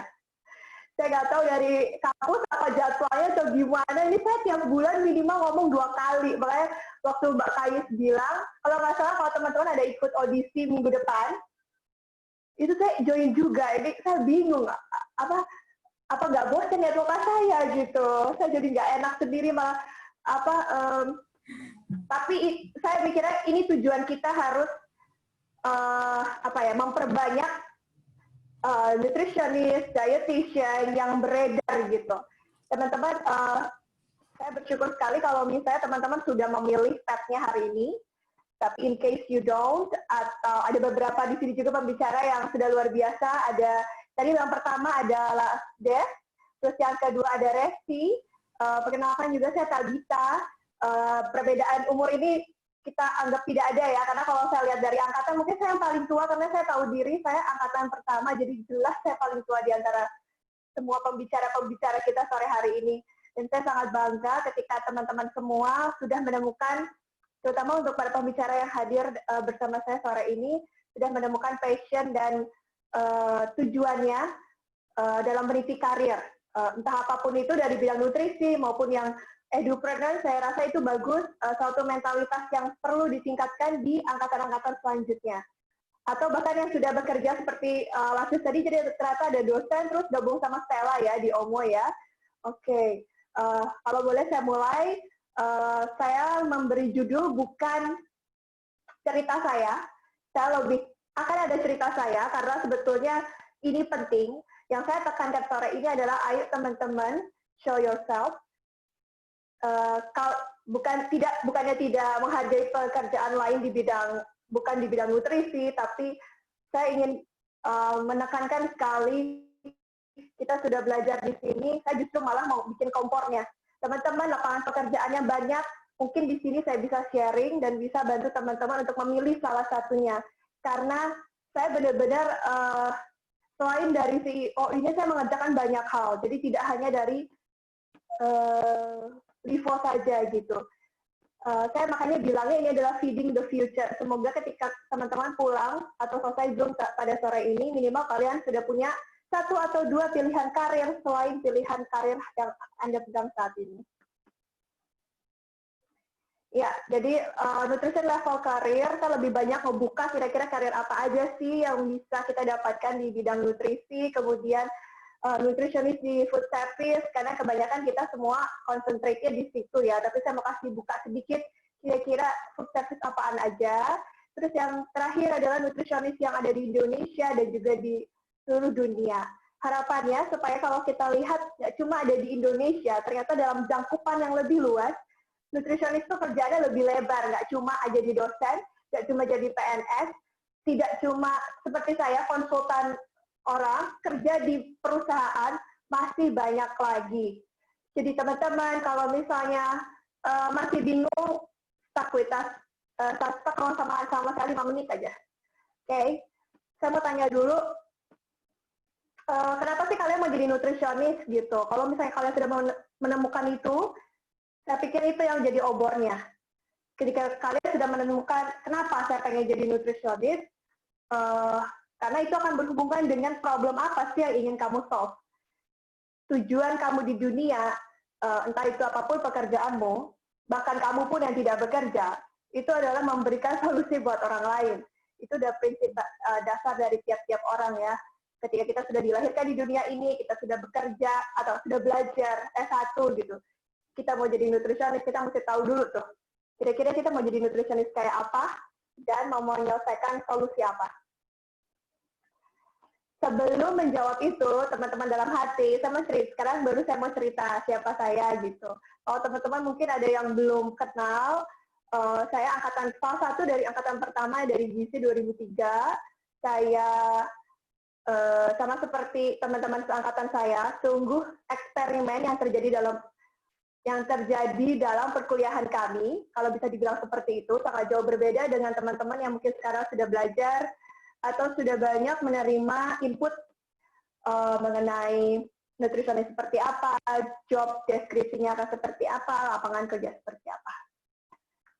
Secara overall saya sama seperti teman-teman, saya seorang ibu, mungkin ada teman-teman juga yang mungkin sudah menjadi ibu, anak saya 2, saya juga punya business owner, Livo Diet ini, dan sebetulnya lebih, kalau saya ditanya kenapa saya tertarik menjadi nutrisionis, pertama, saya passionate banget soal makanan. Ya, tentu saya makan, kita semua makan, dan saya sangat menyenangi teman-teman yang memiliki usaha snack-snack sehat itu seperti Omo juga saya senang banget. Dan semoga lebih banyak lagi orang-orang yang membuka lapangan pekerjaan atau produk-produk kesehatan, basisnya lokal tapi go internasional, terus produknya juga bagus. Dan soal Livo Diet, kami adalah klinik diet dengan tujuan utamanya sebetulnya lebih ke edukasi dengan basis terapinya itu makanan. Jadi kami tidak menyarankan adanya obat dan lain-lain. Long story short, saya mulai kerja lulus profesi itu sekitar 2008. Jadi saya selesai kuliah 3,5 tahun. 1,5 tahun saya profesi, mungkin dulu teman-teman pernah dengar ya ada profesi, nah itu kami juga pertama kalinya profesi ahli gizi di situ. Kemudian selesai semuanya itu, saya menyelesaikan semuanya, saya bekerja di Rumah Sakit Royal Taruma. Itu pun Royal Taruma adalah rumah sakit yang baru buka, jadi waktu itu saya belajar banyak di sana, mulai dari ahli gizi, rawat inap, rawat jalan, chef, marketing, karena ternyata waktu itu Rumah Sakit Royal Taruma itu baru buka, jadi harus banyak mengerjakan sesuatu tapi dengan minimal karyawan. Kalau saya di posisi itu dulu saya punya 2 pilihan. Dengan gaji yang kecil, saya mau keluar karena beban pekerjaannya nggak cuma ahli gizi jelas. Atau yang kedua, saya mau belajar karena mau gimana pun setiap tantangan yang di depan kita apapun itu, teman-teman juga mungkin punya tantangan saat ini. Sebetulnya tujuannya cuma satu, untuk kamu naik kelas atau kamu stay di situ. Ya pilih itu. Kalau saya waktu itu jawabnya ya nggak apa-apa. Saya pikir gaji segitu, tapi saya belajar banyak. Karena benar-benar saya jadi newbie, baru lulus, dikasih jobnya banyak, saya kerjain. Teman-teman, saya kerja dari jam 7 pagi sampai jam 2 pagi, itu pernah.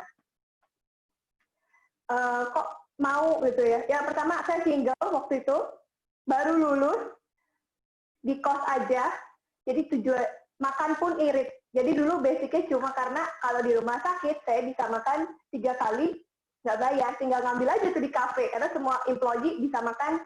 Oh ya, tempat kita tuh sebelahannya sama mall. Jadi ada beberapa free voucher, makan gitu untuk petugas-petugas rumah sakit itu di sana banyak. Tujuannya sebetulnya cuma itu, basic ya, kebutuhan makan. Tapi saya melihatnya, saya bisa kenal banyak orang, saya bisa belajar banyak, itu yang saya selalu pegang dari dulu sampai sekarang. Dan kita tidak boleh berhenti belajar di setiap bidang. Kalau saya secara pribadi motonya. Nah, kemudian setelah itu saya bertemu dengan banyak orang. Banyak yang nanya, dulu waktu itu saya kerjasama justru sama dokter-dokter spesialis gizi. Ada dokter Eki, ada dokter Yosi dulu ya. Dulu sesepuh-sesepuhnya, pendiri-pendiri dokter gizi sekarang. Nah, di situ saya banyak bertemu dengan mereka.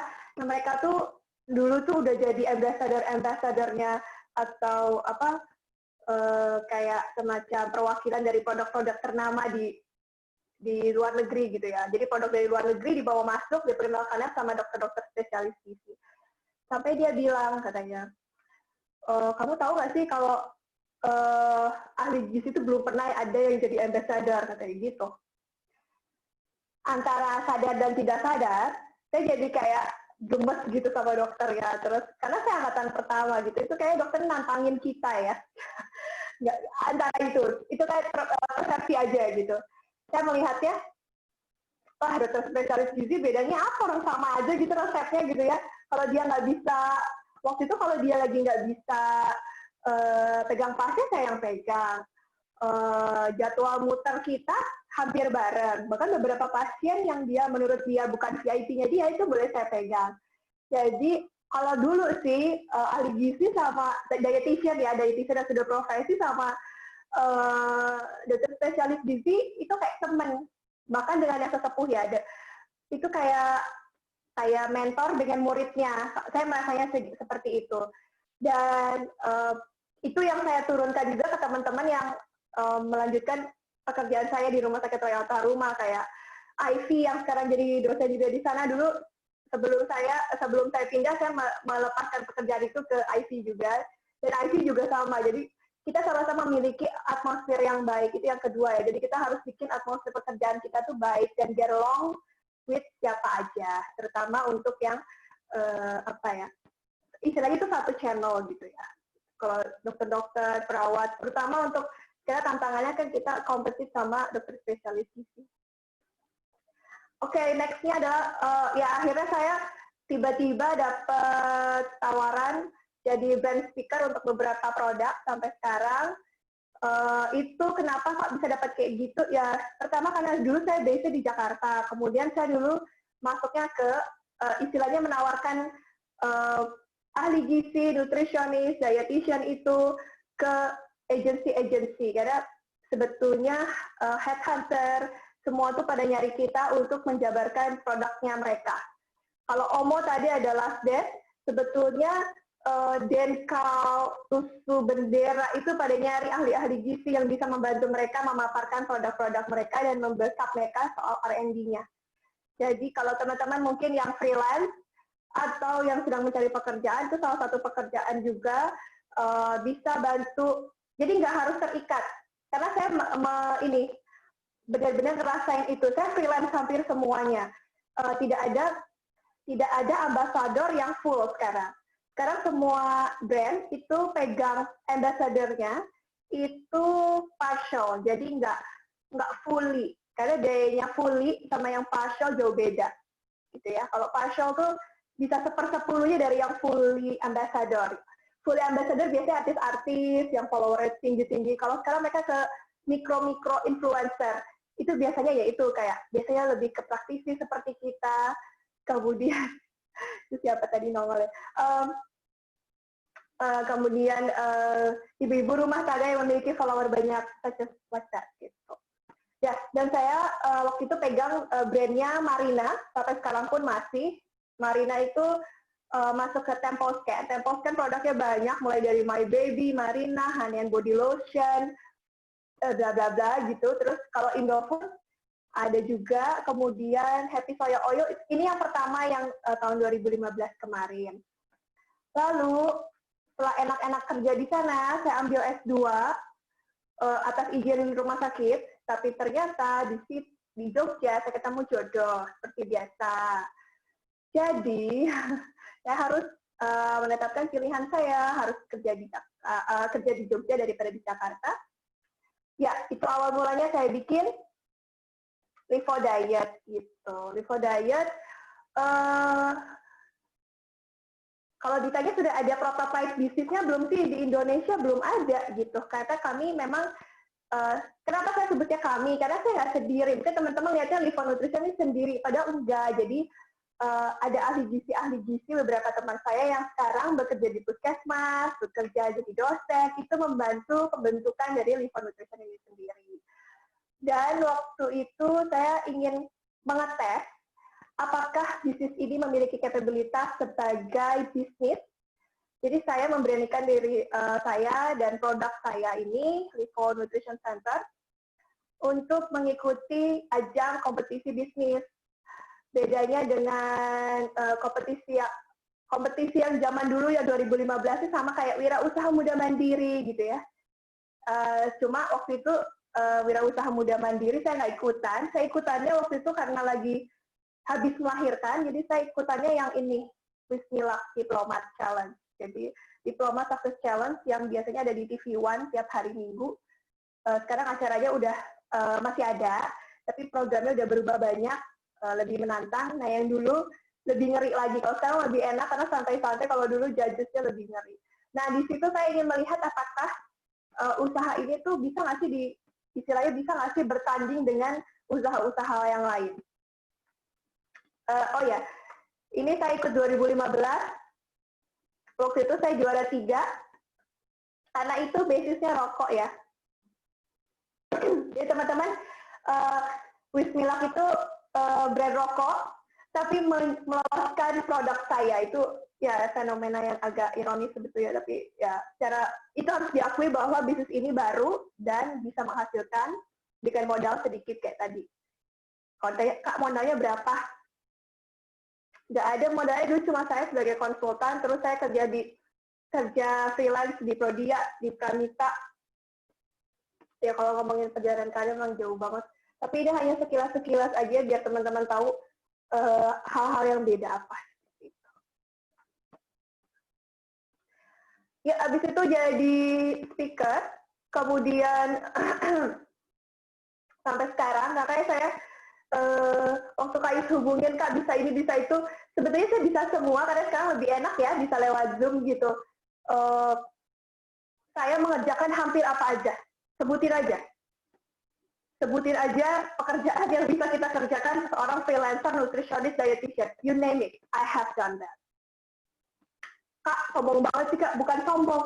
Saya justru cari kerjaan, sebutannya gitu ya. Kan udah punya Livo Nutrition Center, iya punya, dan saya pun punya tim ya di situ yang sebagai admin, nerima pasien. Dan kami sekarang secara hari ini COVID, kami catering stop dulu semua, makanya kami gencar sekali diet online. Kalau teman-teman sekarang, nanti kita mau bahas itu lebih detail. Oke. Selanjutnya saya, pekerjaan yang saya baru kaget karena dapetnya juga dari anak gizi itu food writer. Jadi Indofood itu buka semacam web baru namanya Masak Apa ya. Udah di itu belum sih? Udah di itu timernya ya, 2 menit lagi ya? Bukan. Jadi saya dihubungi untuk menjadi salah satu food writer, padahal saya belum pernah tahu jadi food writer itu apa. Nah, ini salah satu pekerjaan yang menurut saya semacam flip gitu. Kok bisa ya orang melihat saya sebagai food writer? Tapi dicoba nggak? Dicoba. Terus sekarang review produk, ya jadi semua produk-produk masuk tuh saya jadi kayak blogger. Maaf ya teman-teman, saya secara Instagram itu saya tuh nggak jago-jago banget, follower saya juga nggak banyak. Tapi puji Tuhan itu produk ya masuk aja gitu. Maksudnya ada yang minta di-review, ada yang minta difotoin terus dipasang. Padahal saya nggak jago moto, jadi saya harus belajar moto. Saya nggak bisa nulis caption, jadi saya harus nulis caption. Ya, saya belajar, makanya saya bilang saya belajar dari zaman orok sampai sekarang jadinya. Oke, sekarang saya mau ngomongin nutritional around the world. Jadi teman-teman secara garis besar kita itu bagian dari sesuatu yang besar gitu, dengan banyak sekali pekerjaan, dengan perkembangannya tiap tahun itu sekitar 55% kenaikannya. Itu dari tahun, mana tahunnya, 2016 sampai sekarang. Tingkat perkembangan profesi ini. Jadi begitu luasnya pekerjaan di sini. Kemudian dari tahun 2012 sampai tahun nanti 2 tahun lagi itu opportunity job-nya untuk kita itu sekitar 21%. Teman-teman, 21% itu tinggi banget untuk untuk kesempatan kerja gitu. Kalau aku boleh sharing business to business-nya kayak apa? Saya cepetin aja ya, tadi banyak sharingnya di depan soalnya. Business to business itu lebih ke teman-teman bekerja untuk large scale of business. Jadi bisa catering, food company, bisa kerja di perusahaan obat, healthcare, sekolah, atau weight loss company. Weight loss company banyak sekarang, bisa di search. Kemudian secara bisnis atau kita langsung ke customer, jadi kita biasanya konsultasi secara langsung, bisa di berbagai tempat, seperti rumah sakit, klinik, nursing, dan lain-lain. Tapi bisa sebagai penerjemah freelancer untuk beberapa komunitas aja, gitu. Oke. Untuk level karirnya nih, di clinical, di sport, saya cepetin ya. Nanti itu bisa saya kasih Mbak Kais boleh. Ini untuk community, ada di situ, ada researchers, kemudian ada di company, di entertainment, dari zaman 2015 saya pernah jadi radio announcer di radio 88,3. Saya juga pernah itu. YouTuber lagi coba, influencer saya juga pernah coba, catering ya, sudah menghasilkan banyak, tapi untuk siapa tahu teman-teman ada yang pengen jadi pemilik catering. Untuk di COVID sekarang, please jangan asal menyediakan, walaupun sekarang masih banyak catering-catering yang masih jalan ya, tapi protokol kesehatannya tolong dijaga banget. Kami aja yang punya catering lama, itu malah takut kalau nyediain makanan, terus malah menyebarkan COVID melalui makanan yang kita kasih. Jadi justru kita lebih nyadarin, kita sebagai praktisi kesehatan, kita justru nyadarin, ayo kita masak sendiri, jadi kita bisa tahu batas kesehatannya seperti apa, kalau misalnya pun mau jajan itu kondisi keamanannya seperti apa ya kita sama-sama mengingatkan. Dan kita juga berlaku seperti itu ya. Untuk coach online, saya sampai sekarang hampir 80% pekerjaan saya dilakukan online sampai sekarang. Kemudian freelance, dari food writer, reviewer, auditor apa sih Kak?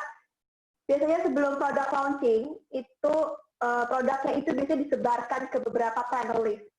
Dan biasanya untuk produk makanan sehat, nutritionist itu pasti salah satunya. Kalau kamu mau jadi orang-orang seperti itu, gampang. Ada cara-caranya nanti. Kalau misalnya mau konsultasi juga bisa ya, kalau saya. Kalau bisa dapat Instagram saya dan follow, kemudian tanya lewat DM aja ya. Jadi, ini udah mau habis ya, bentar lagi ya. Kalau udah mau habis, bilang ya Mbak Kais. Jadi gini, saya mau bilang kalau teman-teman pekerjaannya apapun, atau bahkan sekarang lagi dibilang misalnya belum punya pekerjaan tetap, itu justru lebih baik. Kenapa? Kalian bisa dapetin kesempatan kerja lebih banyak daripada orang yang kerjanya jam 9 sampai jam 5. Saya masih pegang pasien sampai jam 2 tadi pagi. Karena ada, ya maksudnya itu pasien beda-beda ya. Jadi saya masih baca report pasien, saya masih masih nulis, karena untuk kasih artikel. Itu kerjaan kita kalau misalnya nggak cuma di kantor atau nggak cuma jadi dosen, ekstranya bisa banyak gitu. Apalagi untuk teman-teman yang single, harusnya bisa 3 kali, 4 kali lebih daripada saya, karena nggak harus nemenin sekolah online loh. Ya, saya kalau bisa bilang, Kak, pekerjaan nutritionist itu jadi apa aja? Aduh, sky is the limit. Kalau misalnya pun ada pekerjaan yang saya belum sebutkan sekarang, mungkin 2 atau 3 tahun lagi, mungkin ada pekerjaan itu. Jadi teman-teman, be creative. Keluarin semua yang kita punya, kita pelajari, jadikan itu produk, jadikan itu modal. Karena modal nggak selalu uang.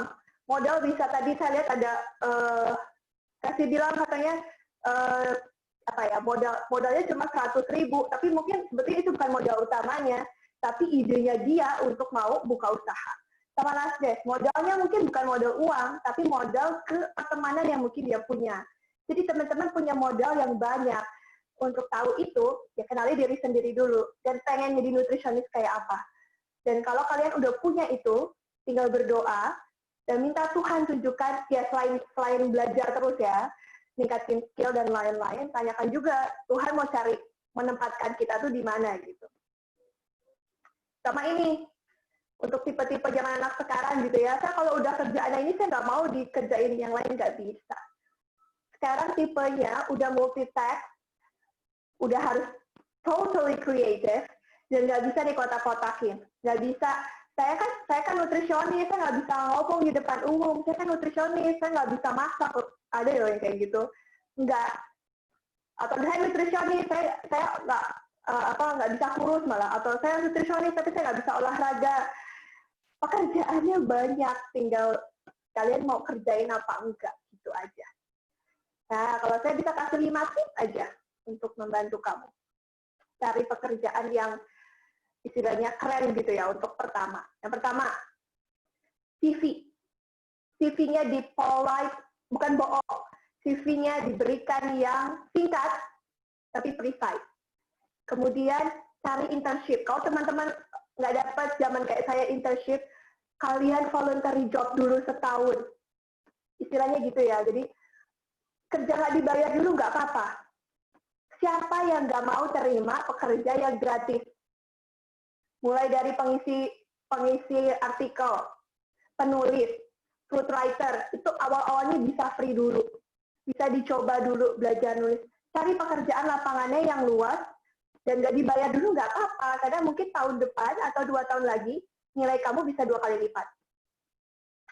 Kemudian ya, teman-teman ngelihat lapangan pekerjaannya jangan di KR, Jawa Pos, buka LinkedIn ya.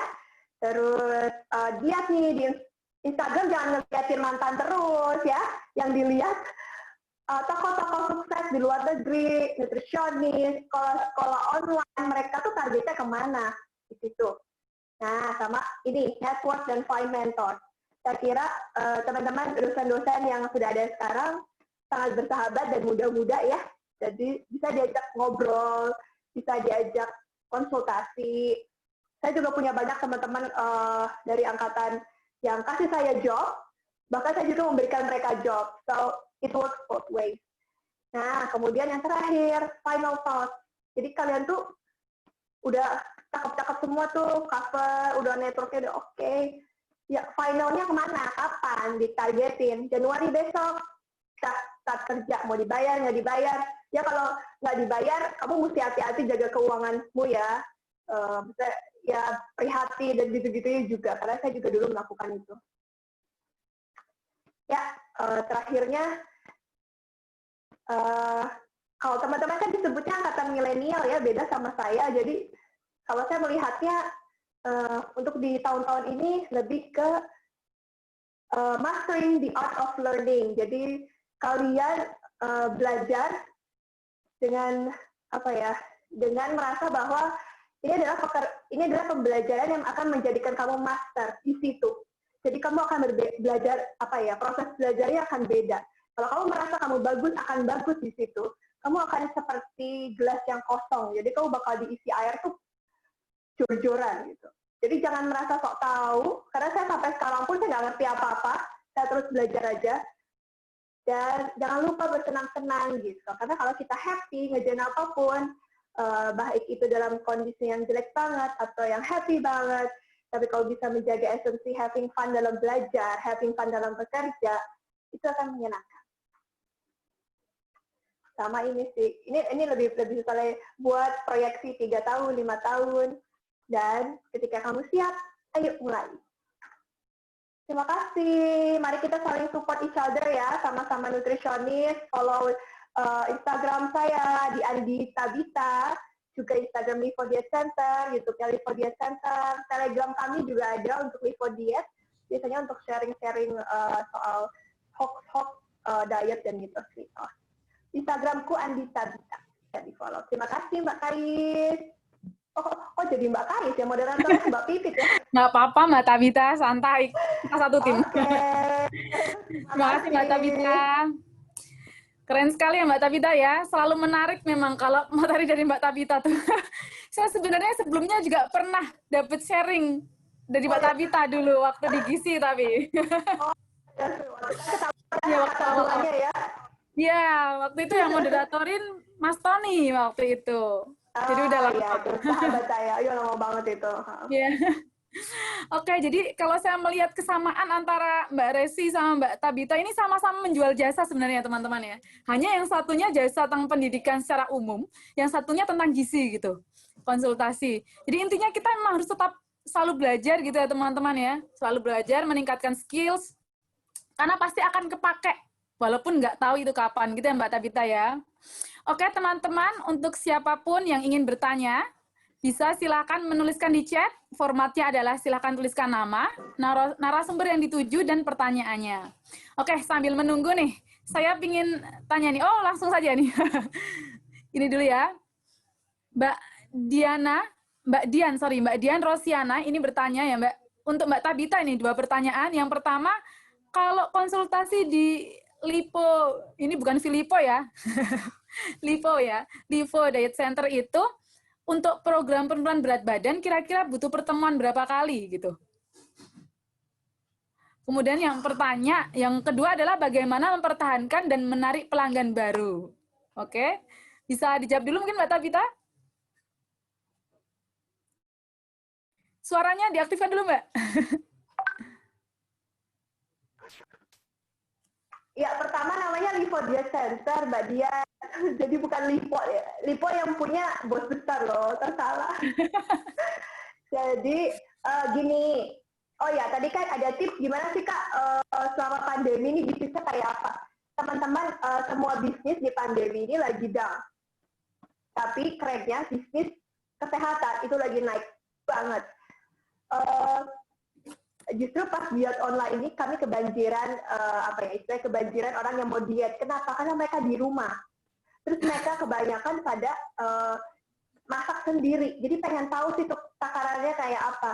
Terus kalau ditanya karena sekarang sistemnya online, jadi kami nggak ketemu. Kami benar-benar online. Pertama lewat WA, kedua ketemu sama konsultannya. Kalau ditanya konsultannya saya sendiri enggak, jadi saya ada beberapa teman yang sudah bekerja, misalnya di puskesmas, tapi memang saya alokasinya lebih ke praktisi yang sudah bekerja. Jadi mungkin teman-teman yang sudah bekerja di rumah sakit, sudah pernah, dan sedang bekerja di puskesmas, saya lemparkan pasien ke mereka. Saya jadi ada admin yang nerima pasien, lalu kayak membagi pasien itu ke tiap-tiap personal. Untuk produknya sendiri, kami punya program itu 1 bulan atau 30 hari, konsultasinya itu by WA oleh tiap-tiap ahli gizi, itu satu ahli gizi bisa pegang maksimal 5-10 pasien. Ya, jadi tiap-tiap mereka itu bisa pegang itu, kemudian ya nanti ada pembagian hasil tentu saja, tapi mereka melakukannya semua by WA dan hanya video call dalam sebulan itu kurang lebih 2-3, itu pun kalau by needed, kebanyakan by WA. Kenapa? Karena mereka justru pengennya cepat ya. Jadi pasien kita itu nggak ada yang nanya, Kak ini boleh dimakan nggak, nunggu kita video call dulu, tuh nggak ada. Semua pasti nanyanya by WA, pengen jawab cepat. Makanya kenapa kita batasi 1 orang, tapi memang sangat ini ya, sangat variatif. Ada yang udah lama di Lipo ya bisa pegang 10, tapi yang baru-baru ya mungkin baru bisa pegang 1 atau 2. Kami lihat kecocokan dengan Lipo dan kecocokan dengan pasiennya juga. Tapi most of all sekarang kami memang pertama, kami dulu ada catering, tapi saya secara etika dan secara ketakutan brand ke depannya, saya off-kan semua catering dulu sampai the whole COVID ini gone gitu. Either way, kalau misalnya nggak gone, ya berarti saya harus pikirkan alternatif lain. Tapi intinya saya lebih banyak, sekarang saya udah overwhelmed dengan konsultasi diet online yang lumayan banyak banget. Jadi konsultasinya berapa lama Kak? Ya itu, jadi mereka pegangnya banyak. Jadi selama kamu member kita, soal makanan, kau bisa tanya apa aja. Gitu. Kakak tanya harganya berapa? WA aja. Mungkin bisa join. Terus yang kedua, apa ya? Bagaimana cara mempertahankan dan menarik pelanggan baru? Teman-teman kalau lihat Instagramnya Livo Diet, itu saya mesti jujur, kalau dibandingkan Omo mungkin, aduh materi kita nggak ada papanya ya. Karena memang kami nggak ngurusin Instagram. Kebanyakan memang ahli gizi semua. Melek Instagramnya beberapa aja gitu. Paling itunya ngerjain pun admin saya. Dan itu pun kalau saya ada urusan kayak kemarin keluar kota, udah ada itu admin saya lebih ngurusin ahli gizi yang banyak itu. Jadi secara marketing sosial media kami terbatas. Kami memang banyaknya di word of mouth. Pasien kami ada di Magelang, ada di Kalimantan, ada di Jayapura, ada di Jakarta. Saya juga secara akal sehat juga saya nggak masuk gitu. Tapi itu karena dulu pasien saya yang itu dapat pasien, kemudian mungkin ahli gizi yang di rumah sakit Jakarta ini punya pasien, semua begitu. Tapi semua bekerja, tapi sistemnya mereka adopt dari Livo Diet gitu. Dan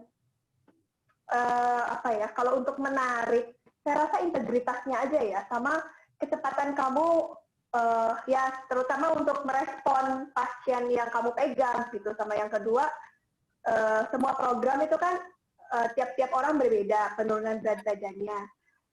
Kami sih bisa garansi 95% pasien kita yang nggak ada kelainan metabolisme udah pasti turun. Karena kita tahu rules-nya ya. Dan kita juga tahu edukasinya. Kak harus cantik nggak? Orang nggak ketemu video call, by WA semua. Tapi pinter ya. Pinter ngomong, pinter ngomong pasien. Itu jadi kunci. Kamu bakal dipakai lagi sama timnya Livo. Gitu. Atau pasiennya bakal order orang itu lagi di Livo. Bagaimana langkah-langkah untuk memulai klinik diet? Bagaimana cara marketingnya? Oke, klinik diet itu dulu saya, kalau yang on-site, memang saya dulu kerjasama dulu sama Prodia. Jadi saya dulu di Prodia konsultasi on-site seminggu 2 kali.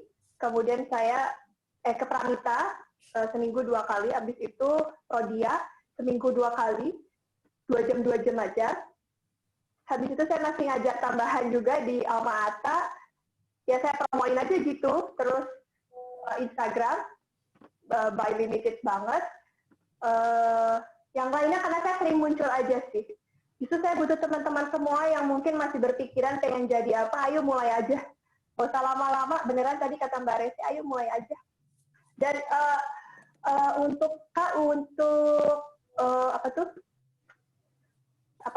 syarat-syarat bisnisnya seperti apa, itu ada yang bakal bantuin kamu. Jadi nggak usah susah-susah, yang penting STR-nya benar, surat prakteknya ada, itu bisa jalan. Gitu. Nah ya, ada lagi? Lanjut aja. Bagaimana perkembangan usaha Livo dari sampai sekarang? Terima kasih. Yaitu dari mulainya kan catering, jus, gitu. Terus sampai sekarang karena COVID 2020 kami justru masuk online, tapi online itu nggak ada. Maksudnya kamu juga bisa online, nggak pakai Livo ya. Maksudnya kalian tuh bisa konsultasiin orang dan dibayar online gitu. Asal kalian udah lulus, udah punya sertifikat praktek ya.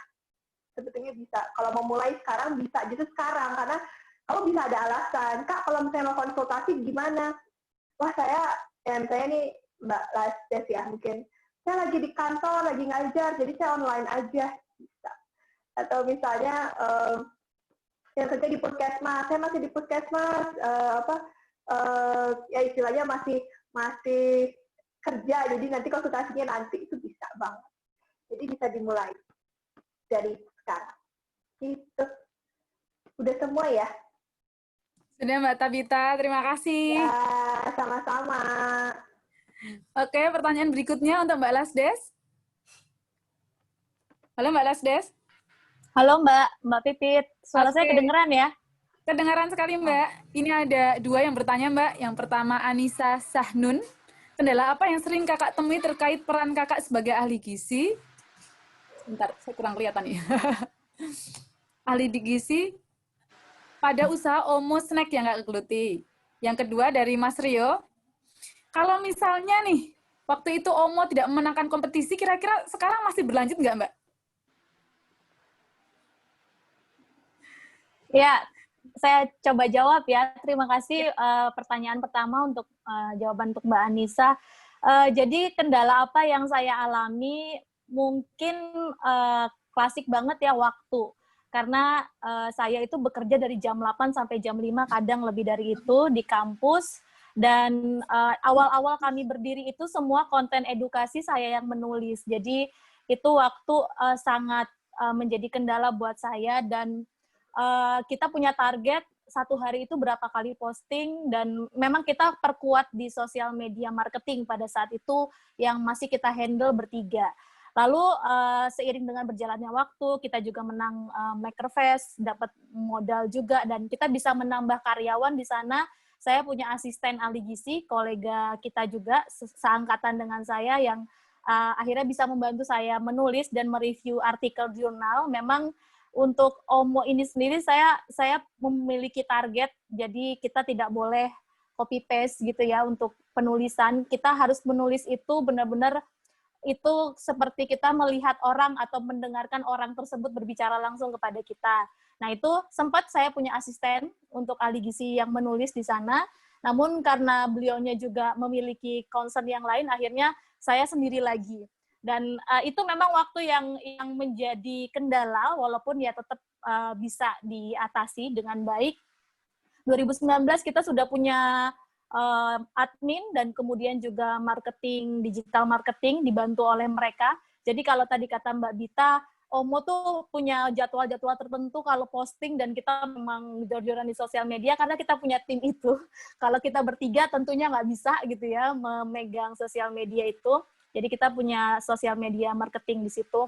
Nah, jadi kendalanya itu. Terus yang kedua adalah saya ini walaupun adalah dosen yang notabene harus ngomong di depan orang, saya agak kikuk kalau saya harus di-tag video.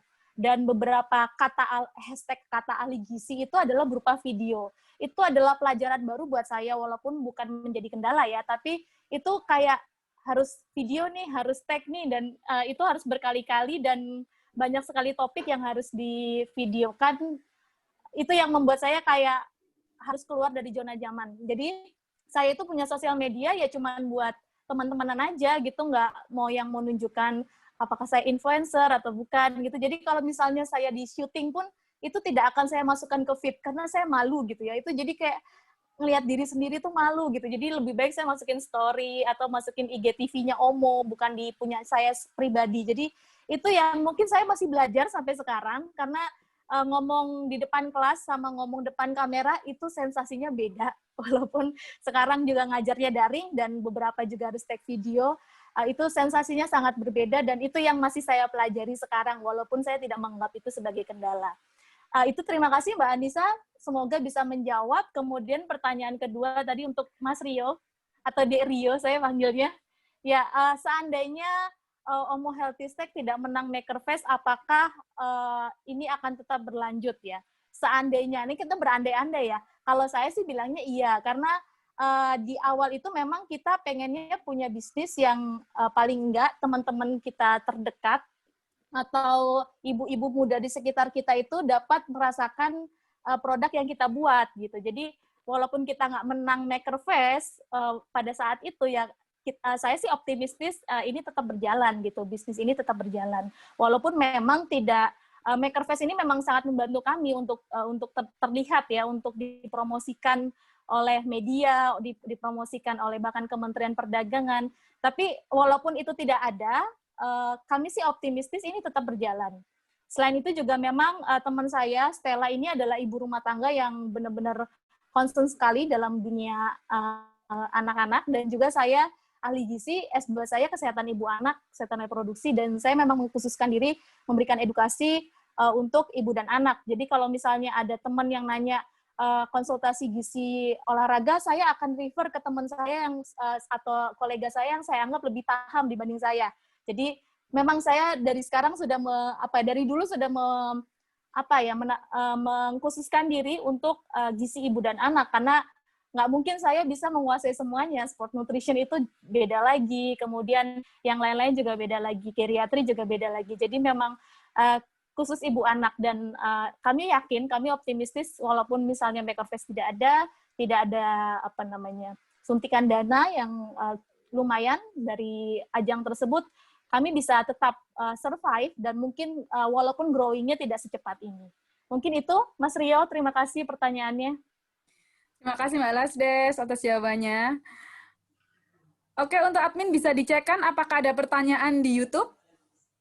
Sambil kita sampaikan ya pertanyaan untuk Mbak Resi. Halo Mbak Resi.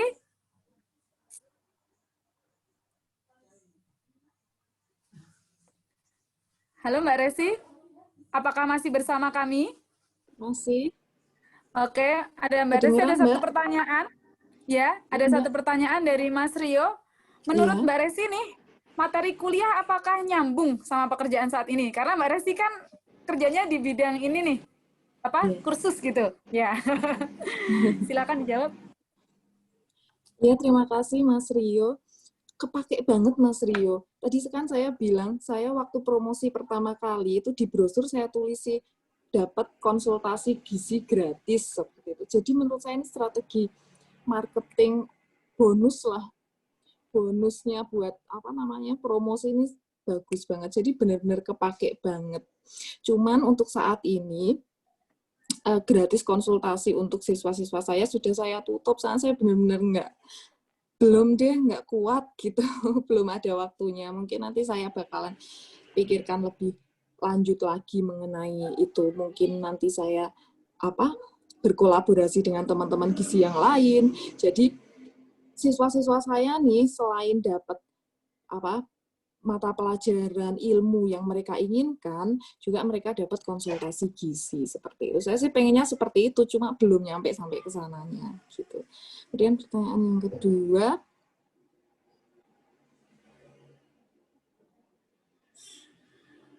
pertanyaan kedua dari Mawan ini, Nur Darmawan untuk Mbak Resi.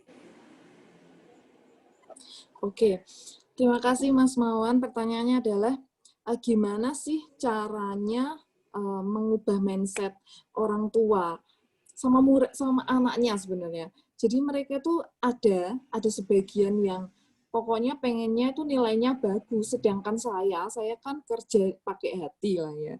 Pakai hati, nggak cuman sini ada PR, sini saya kerjain, nggak cuma seperti itu. Saya pengennya juga membangun karakter bangsa, benar-benar ilmunya ini benar-benar masuk gitu. Jadi caranya benar-benar komunikasi, pendekatan. Saya tuh sering jalan ke rumahnya siswa, seperti walaupun saya nggak ikut ngajar, walaupun nggak selalu di Kudus karena saya riwa-riwi juga. Jadi saya tetap sempetin lah datang ke rumahnya siswa, pendekatan yang paling bagus ini tuh ngomongin soal gizi dan kesehatan. Jadi ini termasuk bonus lah. Bonus untuk bisnis saya, kuliah di gizi termasuk bonus karena saya jadi lebih mudah untuk masuk, untuk pendekatannya itu ngomongin soal gizi dan kesehatan. Kalau misalnya kita mau ketemu siswa, itu biasanya ketemu orang tua yang biasanya paling kan mamahnya, ibunya gitu kan. Jadi ngomongin yang paling enak, obrolan yang paling renyah, ini obrolan gizi lah. Gimana kalau misalnya saya nggak kuliah di gizi gitu. Iya nggak sih, teman-teman? Seperti itu, Mas Mawan. Oke, terima kasih Mbak Resi. Jadi tetap tidak ada ruginya gitu ya belajar di gizi gitu ya? Nggak ada ya? Nggak ada. Karena tetap bisa diaplikasikan begitu. Minimal semuanya, untuk bahan obrolan ya. Betul. Dan itu benar-benar promosi yang sangat bagus, media promosi yang sangat bagus ini. Ini obrolan renyah di masyarakat soal gizi kesehatannya benar-benar bagus lah. Gitu. Oke, terima kasih Mbak Resi. Sebelum ini tanpa terasa sudah jam 17 ini teman-teman. Sudah pukul 17 lebih 6 menit. Saya mungkin ingin mendengarkan closing statement dari masing-masing narasumber begitu. Mungkin karena tadi sudah diawali dari Mbak Lasdes, sekarang dari Mbak Tabita. Mbak Tabita masih bersama saya ya? Oke, closing statement ya. Untuk menambah semangat teman-teman semuanya, Mbak. Oke, teman-teman tetap semangat. Kemudian, ya kalau saya jadi sedikit aja, nutritionist itu punya batas langit untuk kita boleh belajar. Untuk menciptakan sesuatu juga bisa. Jadi kalau gunakan semaksimal mungkin apa yang kita punya saat ini, kelebihan apapun yang kita punya saat ini, dan wujudkan itu segera. Supaya kita bisa sama-sama ngobrol di sini mengenai hal-hal baru apalagi yang indah, yang luar biasa yang kita bisa share buat banyak orang. Itu aja. Terima kasih semuanya. Terima kasih Mbak Tabita atas waktunya. Oke, berikutnya mungkin dari Mbak Lasdes, karena tadi terakhir Mbak Resi yang menjawab pertanyaan. Satu closing statement ya Mbak, sambil menambah semangat untuk teman-teman semua yang di sini. Ya, intinya adalah kita mengenali siapa diri kita, dan tentunya setelah kita mengenali diri kita perlu tahu kompetensi yang kita miliki. Dan setelah kita tahu kompetensi yang kita miliki, lakukan apa yang terbaik, yang sesuai dengan kompetensi kita, yang pastinya adalah miliki karakter-karakter yang itu karakter yang jujur, dan serahkan semua segala perencanaan kita kepada Tuhan, karena kita berusaha seperti apapun, semuanya itu yang memutuskan adalah Tuhan. Dan saya berpesan kepada kolega sesama ahli gizi dan juga kepada adik-adik calon-calon ahli gizi, kita berani memperkenalkan diri kita sebagai ahli gizi, karena itu penting buat diri kita sendiri dan untuk masyarakat, untuk mengenal siapa sih ahli gizi atau apakah ahli gizi itu. Itu mungkin, terima kasih Mbak. Terima kasih Mbak Lasdes. Yang terakhir nih dari Mbak Resi, minta closing statement-nya nih Mbak. Iya. Saya mau bilang sama teman-teman, mau memulai apa aja, mau bisnis tentang gizi, mau ini, mau itu, mau jadi dosen, mau jadi apa, pokoknya mulai aja dulu. Pokoknya nggak usah banyak mikir yang panjang lebar, pokoknya mulai aja dulu. Dari situ kalian baru bisa belajar, baru tahu apa sih yang harus aku lakukan. Jadi harus mulai aja dulu. Itu aja.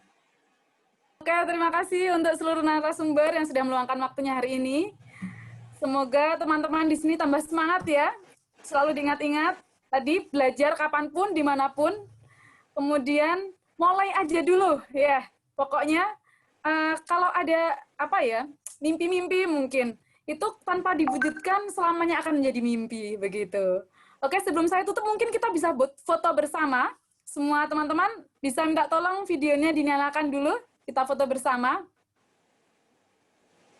Mbak Elista, Mbak Pinka, Mbak Lestari, Mbak Amani, bisa minta tolong dinyalakan dulu videonya sebentar. Mas Rio juga ya.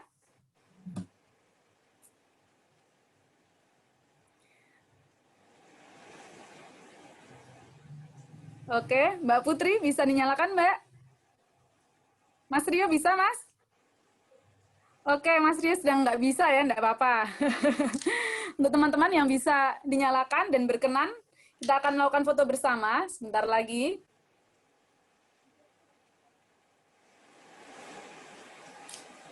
Mbak Lasdes malah menghilang ini ya, videonya. Atau tempat saya saja?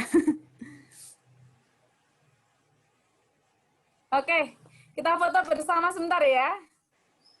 3, 2, 1. Diulangi, Mbak Anissa baru bergabung. Mbak Anissa, oke. Kita ulangi ya foto bersama ya. 3, 2, 1.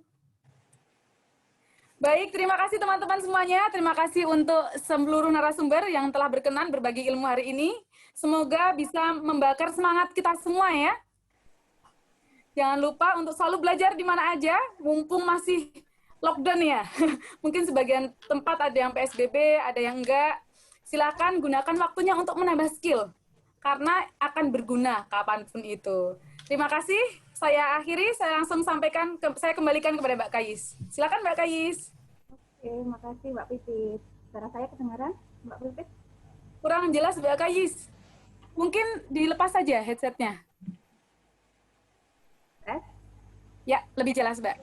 Oke, ini jadi kayak keingat zaman kuliah dulu ya, masa-masa lecture gitu, sambil reuni.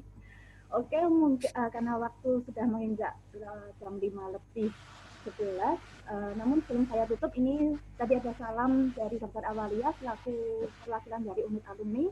Beliau sekaligus meminta maaf karena tidak bisa hadir untuk pertemuan kita pada hari ini, karena sedang ada agenda yang lain. Semoga bisa bergabung dengan Nutripreneur Talk dengan kita di lain waktu. Sebelumnya jangan lupa follow IG dan subscribe YouTube di unit alumni KMK UGM. Selanjutnya minggu depan juga akan ada acara alumni berbagi award studi lanjut keperawatan. Jangan lupa ya teman-teman. Ini bisa disampaikan ke teman-teman yang lain juga. Oke, akhir kata saya tutup acara kita pada hari ini. Wassalamualaikum warahmatullahi wabarakatuh. Terima kasih. Terima kasih Mbak Kayis, Mbak Pipit, Mbak Resi, Mbak Dita.